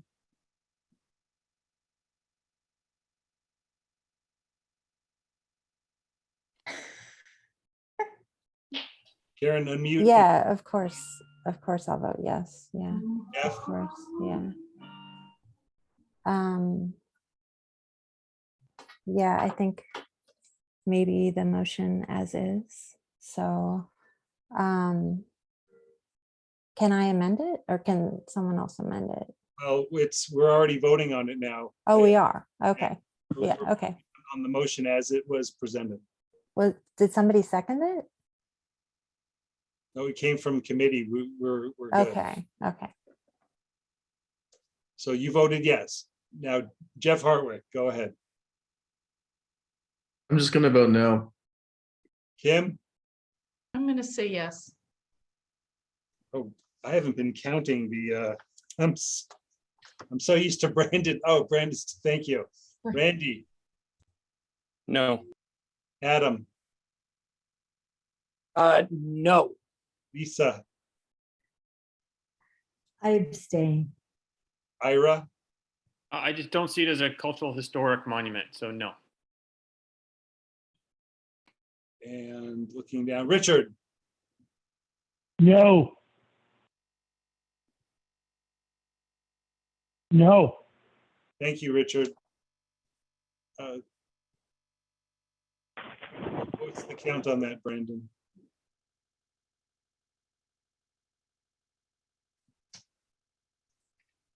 Okay, we have 3 yes, 5 no, 3 absent, and 3 abstain. Okay, so that's a no. You have one more, Karen, go ahead.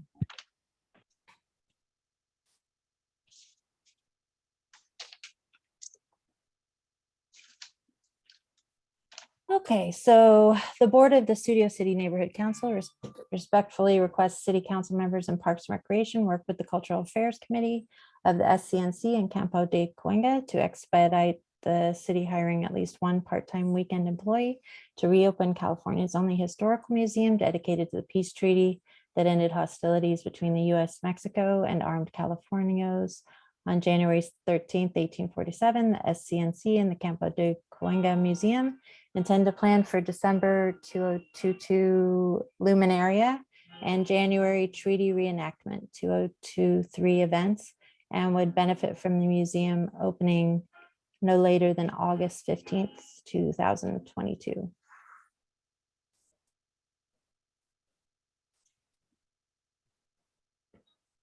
Did our CD2 rep make reference to hiring somebody at the very beginning? They did. And was that? He seemed to say it was open already. I recently spoke with a board member who said there were no plans to open it, but. Yeah, that was Aris from CD2. She mentioned it, the intern. Right. Did she render this, this moot, or is there, there's still more to this than what CD2 said they're doing? I just want to say that Paul Krikorian said that he was working on it, but there has been no verification until she said that tonight. And I have no way of verifying it. So, There will yeah, be no harm in going forward. that's what I'm thinking. We'll go to public comment, number ending in 018. Go ahead, please.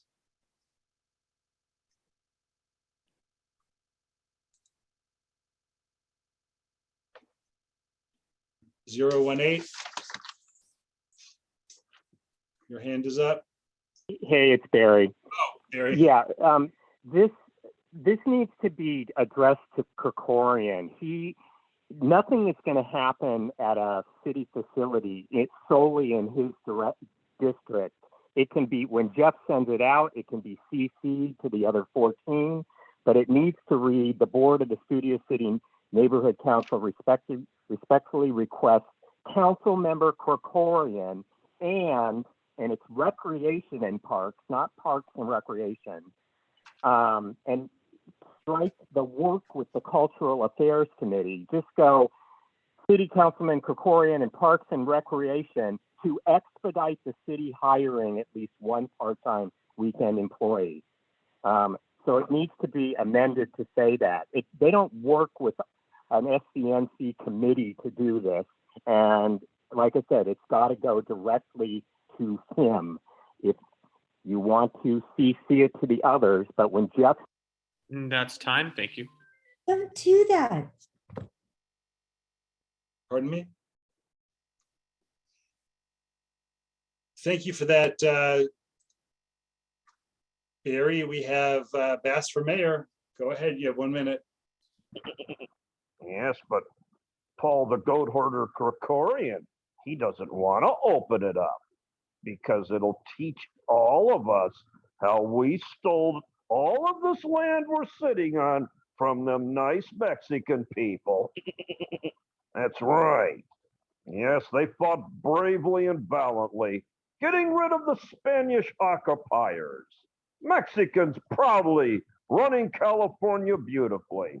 And then the white man came west with his bullshit and stole the land. Yes, this really is actually Indian land. But Lisa doesn't want you to know it, and neither does Paul. But maybe Randy will tell us more about this. Goat Puppet wants to reopen the museum. So let's reopen it and teach the kids what goddamn thieves the United States of America really is. And thank you for supporting my motion. That's time. Thank you. Seeing no other public comment, let's go back to the board. If anyone would like to make an amendment based on what Barry had said, or has any comments. Can I do the amendment or not? Sure. Okay, so we'll amend this motion to say the board of the Sorry, did I miss studio. Rudy? Rudy, did your hand just pop up? Sorry about that, Karen. I interrupted Oh, you. go ahead. Go ahead, Rudy. I missed your hand.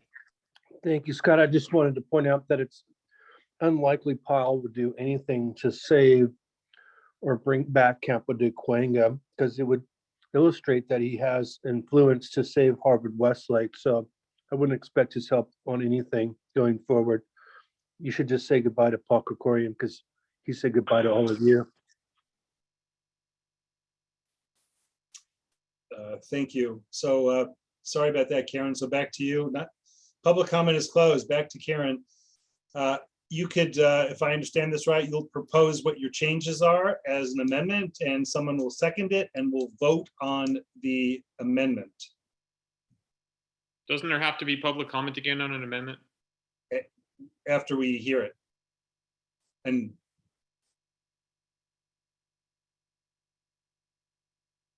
you're muted, Karen. So the changes would be making it recreation and parks and and eliminating working with the Cultural Affairs Committee of the SCNC. It would May I basically, sug- yeah. May I suggest it's Department of Recreation and Parks? I believe that that's the Oh, full great. term. Okay. Thank you. Thank you. Yep. So it would be the Department of Recreation and Parks, and the city council members and the department would work together to expedite the city hiring, and so on. So that would be the change. Jeff, Yeah, we're basically, it's a request for action from council member Gregorian. So it should be something like the board of the Studio City Neighborhood Council, SCNC, respectfully requests that council member Paul Gregorian and the Department of Parks work Recreation. with the Department of Parks and Recreations to expedite and ensure that the city hire at least one part-time weekend employee, et cetera, et cetera. So yeah, I think that's the proper format. Do you want me to read the whole thing, or can we just second what Jeff said? Brandon, are you writing this down? I can write it down. Okay, here's what I've got. Okay. The Board of the Studio City Neighborhood Council, SCNC, respectfully requests Councilmember Paul Krikorian work together with the Department of Recreation and Parks to expedite the city hiring of at least one part-time weekend employee to reopen California's only historical museum dedicated to the Peace Treaty, and so on and so forth. The rest of the motion is the same. It's just that the first 3 lines. We're adding Paul Krikorian. We are removing city council members. We are changing Parks and Recreations to the Department of Recreation and Parks. And they work together. We're removing SCNC, Cultural Affairs Committee of the SCNC, and Campo de Cuenca. And then after that, to expedite the city hiring, that's all the same. Nothing changes after that. Did I get that right? Yep, I second that. Okay, so it's been second. So we'll go to public comment on the amendment that we just heard. So if you have a comment on the amendment that was just read, ask for mayor. Yes, excellent, excellent, yes. And remember, Paul Martin Krikorian's bar card is still suspended. That should be in the motion too. And remember, he left all of you abandoned, like little stepchildren. Doesn't he at least owe you this part-time employee? Yes. And remember, no matter what happens, it's all Jessica Fulgate's to blame. Yes, she was the demon that was handling all of our interfaces. Maybe that's why our relationship broke down with Paul. No, it's just because he hates you. Well, but maybe if we had a better person in the office rather than Jessica, maybe things would be different today. I don't know. But let's try to mend the fences with our Armenian goat herder and hope that he gives us our little part-time worker. I can't disagree. Excellent. Any objection? Motion passes. That's time. Thank you. Barry, go ahead, please. Thank you, Jeff and Karen, for incorporating those amendments. And I just do want to say that Krikorian at the last FCRA in-person meeting did say this was going to happen. And I believe this is something we can take his word on, because when he negotiated his new CD2 with Rahman, he made sure he had the Campo and the metro station. Rahman wanted it and he took it and absolutely insisted on it. And I believe because he did that, he wants to see the Campo reopen. So I think this is one thing we can take his word on. Thank you. Thanks, Barry. Let's go back to the board now. I think we've all discussed this. If anyone has any more comment to make, raise your hand. If not, we'll go to the vote. Not seeing any board member. Kim, go ahead, please. I just wanted to say, it's kind of funny that I'm not even sure how these motions get to where they're supposed to go and who they're sent to. But since there has been discussion that perhaps the person that was mentioned earlier was hired and maybe for this role that is requested here, this weekend worker, that can just be added in the note. I mean, I really don't even know if any words can be put into the motion when it goes forward to the next step. But that would be nice to just say that, perhaps the person that was, announced as hired is taking care of this, but we went ahead and voted just in case, that wasn't the covered shift or whatever you're looking for. Exactly, Karen. Thank you. I mean, if you want to table this motion, I guess, I don't know. No, I just think it would be Oh, okay. nice so that we don't seem like we're so out of the loop, or, that we are trying to be that we heard the announcement, somebody's been hired, but we're not sure it's for that role. And we went ahead in our meeting, to try to push this forward. So, so apologies if we've, we're asking for something you already just did, and thanks, that's all.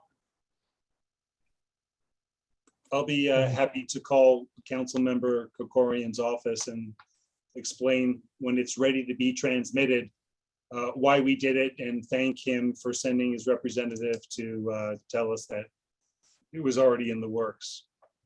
Very good. Okay. We don't have to amend. So we can vote on this now, and I'll just go across the top of the screen. Dean? Yes. Brandon? You're muted. Yes. Karen? Yes. Jeff? Yes. Kim? Yes. Adam? Adam? Adam, are you still there? We'll skip Adam for a minute and see if he unmutes. Lisa? Yes. Ira? Yes. And Richard? Oh, I say yes too. I'm Yes. sorry. I ran to. Yes. Hello? Thank you, Richard. Thank you, Adam. Sorry, I ran to the bathroom. It had to happen. Problem. We're getting close. Really? Thank you for all that, Karen. And now we're on to item 14, a motion from the Public Safety Committee. Some of these that you all know that I write are a bit long and wordy. This one is because it references an assembly bill and a council file. The council file is a very abbreviated version of the assembly bill, so the motion has a few extra words in it. And this was something that Barry had touched on earlier on the agenda that was there in error. So I'll read you the motion now.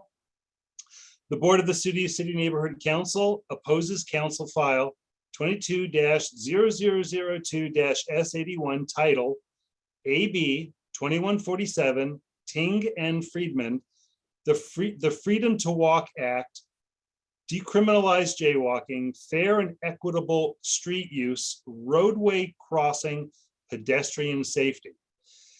The Freedom to Walk Act is a misleading title. The goal of the legislation is to eliminate pretextual stops. The Los Angeles Police Department defines a pretextual stop as one in which officers conducting a minor traffic or code violation escalate it into an investigation of a more serious crime unrelated to the initial violation. LAPD Chief Moore already implemented new guidelines addressing pretextual stops. This is better accomplished at the local level rather than Sacramento's ongoing decriminalization of criminal activity and code violations under the guise of something else. The timing for this legislation couldn't be worse, with pedestrian deaths, as well as all types of roadway injuries and fatalities in Los Angeles hitting an all-time high.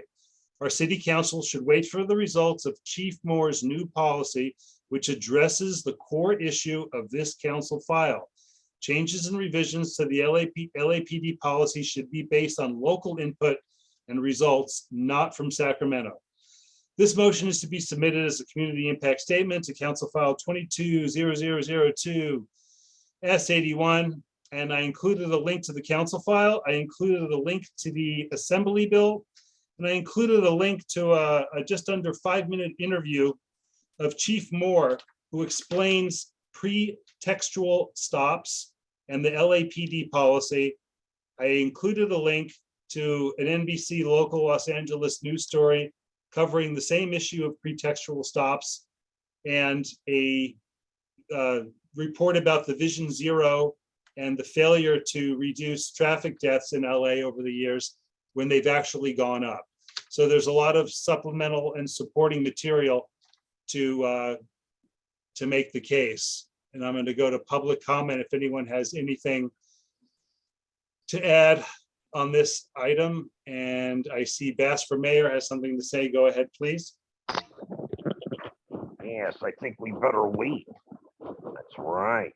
And again, this is all about our homeless buddies. They like to run across the street. Yes. And we want to run and get them jaywalking tickets so we can search for the drugs, the weapons, stolen cell phones, stolen keys, stolen keys. I wish I had more time. I have a list of 30 items that we need to search for, yes. But since it's late, we will go ahead and pass this with a joint motion to end the meeting early so Randy can get some sleep and sleep it off and wake up tomorrow to realize he's like Donald Trump.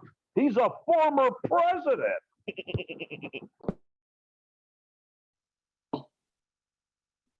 Thank you, Terry Austin. Go ahead, please. Super quick, at the Coldwater Curve is also called Dead Man's Curve because at least once a year somebody loses their life jaywalking across Ventura Boulevard there. Especially where we live, this is a very, very bad idea. Thank you. I mean, the motion's a good idea. Yeah. The jaywalking, letting people get away with jaywalking is a bad idea. Thank you. Thank you. And just to be clear, the supporting the motion opposes the council file. So if you oppose the council file, you support the motion. Rudy, go ahead, please. Thank you, Scott.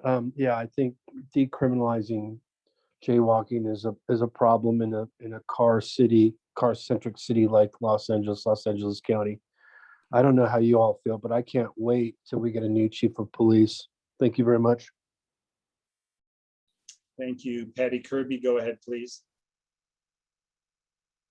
It just seems like we would be going backwards, decriminalizing jaywalking. We've been working hard to get people to understand the importance of going to the crosswalks.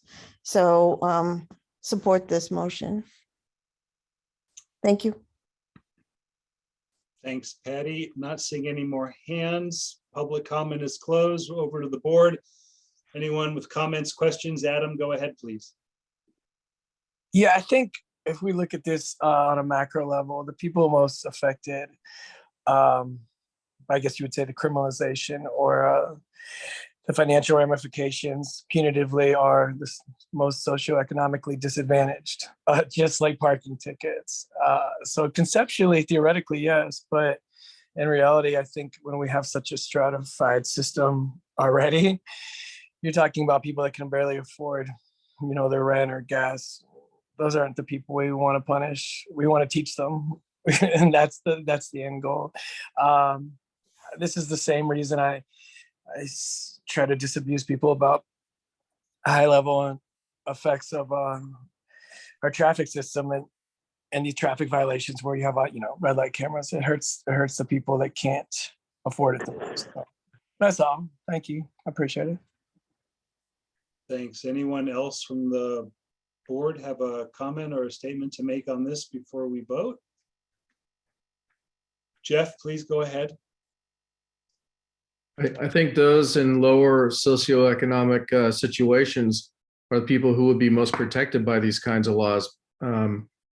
I've seen lots of jaywalking all over the place, and even here on Moore Park in Whitsett, I've almost seen people get hit.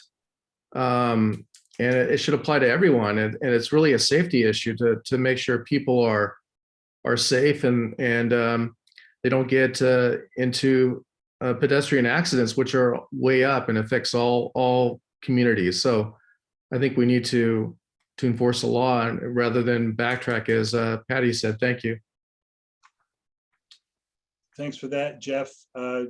Also, if anyone wants more information on all those links, people are dying now at record, historic levels, pedestrians. It is so unsafe out there. And as Patty had said, this is a step backwards if it's decriminalized under the guise of pretextual stops, which is what the Assembly bill says. They don't want the pretextual stop. And Chief Moore has already addressed that aspect. Go ahead, Dean. Thank you. I heard one of the public comments was troubling, and I'm just trying to understand if it's true in fact, and I hope that it's not, but that at least once a year, someone is killed on the curb. That's pretty serious. And as president of the bid, and the bid going from Carpenter to Coldwater, I would want to know about that so that, in fact, we can deal with that from the bid perspective, if there's something that we can do. So I just want to go on the record of really understanding what that metric is, in fact. Thank you. Thank you, Dean. Not seeing any more hands. Let's vote on this. Dean Cutler, Yes. Brandon, Yes. Karen, Yes. Jeff, Yes. Kim, Yes. Adam, No. Lisa, Yes. Ira, Yes. and Richard. Yes. Thank you. Moving along.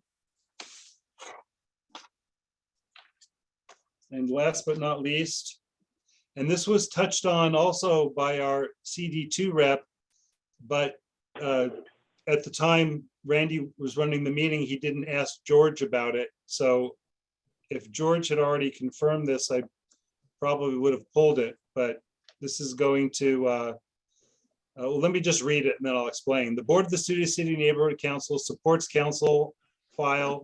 I got council file written twice, sorry about that. 22-0556, title AB 1240, Firework Suppression Van Nuys Division, Foothill Division, North Hollywood Division, Los Angeles Police Department, Council District 2.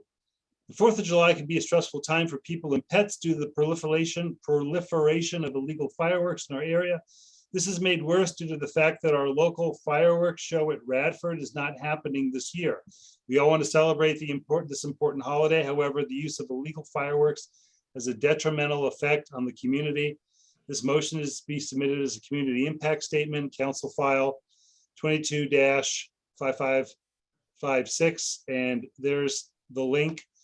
A little brief explanation, as the CD2 rep had said earlier, Councilmember Krikorian has requested and received some funds for overtime to patrol the CD2 portion of Studio City, which is out of the North Hollywood Police Department. Most of Studio City is coming out of Councilmember Rahman's district, and she has not asked for funding for additional patrol for 4th of July. So in addition to submitting this, I'll contact George again and find out if Councilmember Rahman is also requesting the additional patrols for the part of Studio City that is not under CD2, that is CD4. I hope that makes sense. Public comment is now open for this item. Terry, go ahead, please. First of all, I want to say I love fireworks. I love fireworks. However, the last few years, it's been getting worse and worse that as we get close to 4th of July, and then for a month afterwards, there's fireworks every night. I run a veterinary hospital. I tell you, it really is an issue for people's animals. They'll go through windows, they'll jump off balconies. It's really a problem. These boom, boom, booms that don't stop. You know, when I was a kid, you went fireworks were a half hour, 45 minutes. Now it goes all night and it's really tough. And then I do have some friends who are veterans who also suffer significantly from it. So as much as I love them, we really need to clamp down on it. It's like a war zone. Thank you. Thanks. Patty, go ahead, please. Am I still on mute? No? We hear you. Oh, okay. I just want to say that for years and years, the fireworks thing is getting more impossible, more annoying. And the LAPD has to assign officers overtime and exceptional time that they don't need to do. They need to be out there catching criminals. So the public has to help in this matter too and report neighbors. That's all I have to say. Thanks. And Bass for mayor. Go ahead, please. Yes, we know the problem, don't we? Yes, and you know who's doing it, don't you? What's the magic word? Punks. That's right. We have an outbreak of punks. That's who's doing it. Yes, and you know who the neighbors are. And I agree. It is time to snitch out these firework criminals. Yes. Goat Puppet, for example, last year found a business owner launching them from the roof of their licensed business. And guess what happened? You guessed it. They opened up their checkbook very fast when they saw the complaint. Yes, it costs money, doesn't it, to be an asshole? Yes. So we need penalties. Goat Puppet moves. The penalty should be death. Oh, I second that. Yes, that's right. This is the worst crime is when they scare us. That's time. Thank you. And Rudy. Yes, thank you, Scott. You know, Studio City used to have a pretty fantastic fireworks show at CBS Radford, and I don't know what happened. I don't know if they went full-blown communist on us or Marxist or what, but they stopped doing it. And if you restrict people's ability to shoot off fireworks or don't provide them for them in a safe venue, then people are just going to blow them off for weeks and weeks and weeks. So I don't know if, you know, if your parents like said you couldn't do things and you would rebel. That's basically what's happening. So snitching out your neighbors isn't going to stop fireworks going off, but we certainly don't want to send the police out either to stop people from blowing off fireworks. This is something that we just have to, I think, accept it's going to happen until CBS comes back with their show. You should expect more explosions and loud noises and car rattling backfires for the next couple of weeks through. That's time. Thank you. Thanks, Rudy. Board member comments? Kim, go ahead, please. Thank you. First of all, we had an announcement earlier, there'd be extra patrol. Was that CD2 or CD4? Does anybody quite recall? That was 2. That was 2. So does that also render this moot? Yes and no, because we're supporting this, and in our support, I will be asking CD4 if they're going to be doing the same thing. Okay. Because this relates, this relates to an assembly bill where the money comes from. It's very convoluted. I read it twice. There's some fund somewhere that Councilmember Krikorian is tapping into this that Councilmember Rahman is not, apparently. So our support for what CD2 is doing is going to hopefully get support for CD4, or at least an explanation as to why they're not doing it. I'm not a party pooper, and hopefully next year Radford will put on their show, but it does get a little bit out of hand. And I can tell you, last year there was a show. I mean, it was incredible. That I think came from the homeless encampment we had at the former Park and Ride. And that is right down the block from my house. And it was scary as could be because I mean, the first explosion sounded like, I thought that there was an explosion from a professional show like at Universal, because I'm so close to that as well. And it was terrifying. This just went off and was just all over the booms. I thought windows in my place were going to explode. And it was just horrific. So somebody, and it seemed then that everybody was walking down to the corner to see this, which was quite something. But it's terrifying when people who are not professionals are putting it on, and even professionals putting it on have accidents, and people have had, mishaps have happened. So I was not only worried about windows blowing out, but the place burning down. So anyways, like you, I'm not a party pooper. I actually enjoy some of the booms, and it's a fun night. That was way too much. And yeah, I'm all for this for sure. Thank you. Thank you, Brandon. I think people were talking about this, about being party poopers. Illegal is illegal. If the fireworks are illegal, they should not exist. And we're in a drought condition. We're going to be one for a while. It just takes someone 16-year-old who thinks he knows what he's doing up in the hills to shoot it in the wrong direction. And we've got ourselves a fire on our hands. It's going to consume a lot of houses and a lot of trees in a very short amount of time. Hasn't happened yet to a great extent, thank goodness. But, knock on wood, these are illegal fireworks. And yeah, I mean, there was a time last year, I think, or it might have been the year before, where every night around 9 p.m., some guy south the boulevard would, like an M80. It sounded like an M80 just going off. It sounded like somebody was shooting a mortar round at somebody. It was ridiculous. And it would just reverberate around it would just bounce off the hills. And these are illegal fireworks. It's not about party pooping. It's not about denying people fun. It's illegal. So we should crack down on it, because they shouldn't exist in the first place. You can have fun, but if you're doing it in a legal manner, that's fine. Illegally, no. If I can't do it, you can't do it either. Sorry. That's all I have to say. Thanks, Brandon. Dean, go ahead, please. I just want to comment on CBS and Radford.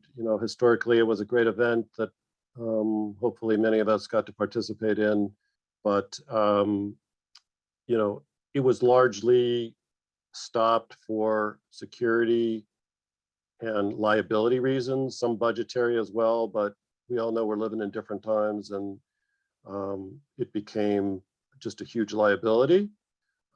It's no longer CBS. It's owned by Hackman Capital.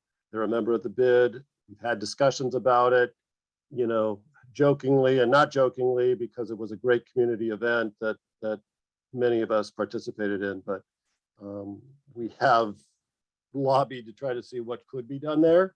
But I'm not optimistic that comes back anytime soon for those reasons, unfortunately. Thank you. Thanks, Dean.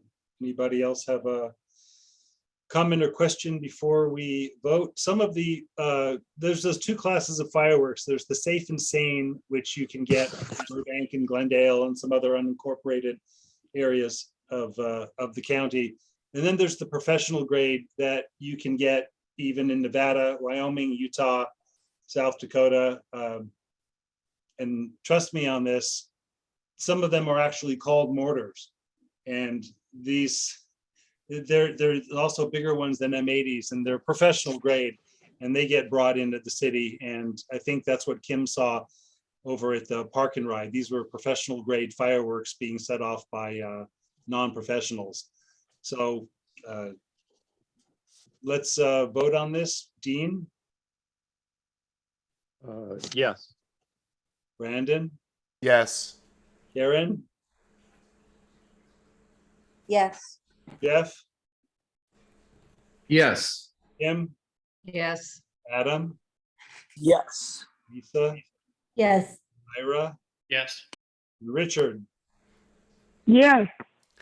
Okay. So that was a long night, and I'll be very brief. I want to thank you all for your support. Thank you for hanging in there tonight. And this was quite a incredible meeting. Definitely one for the books as far as a certain turn of events. And I'm going to have some, Brandon and I are going to have our work cut out for us. Yeah, we will. I got to get passwords. I got to get agendas for the special meetings that are scheduled. I've got a lot of work to do.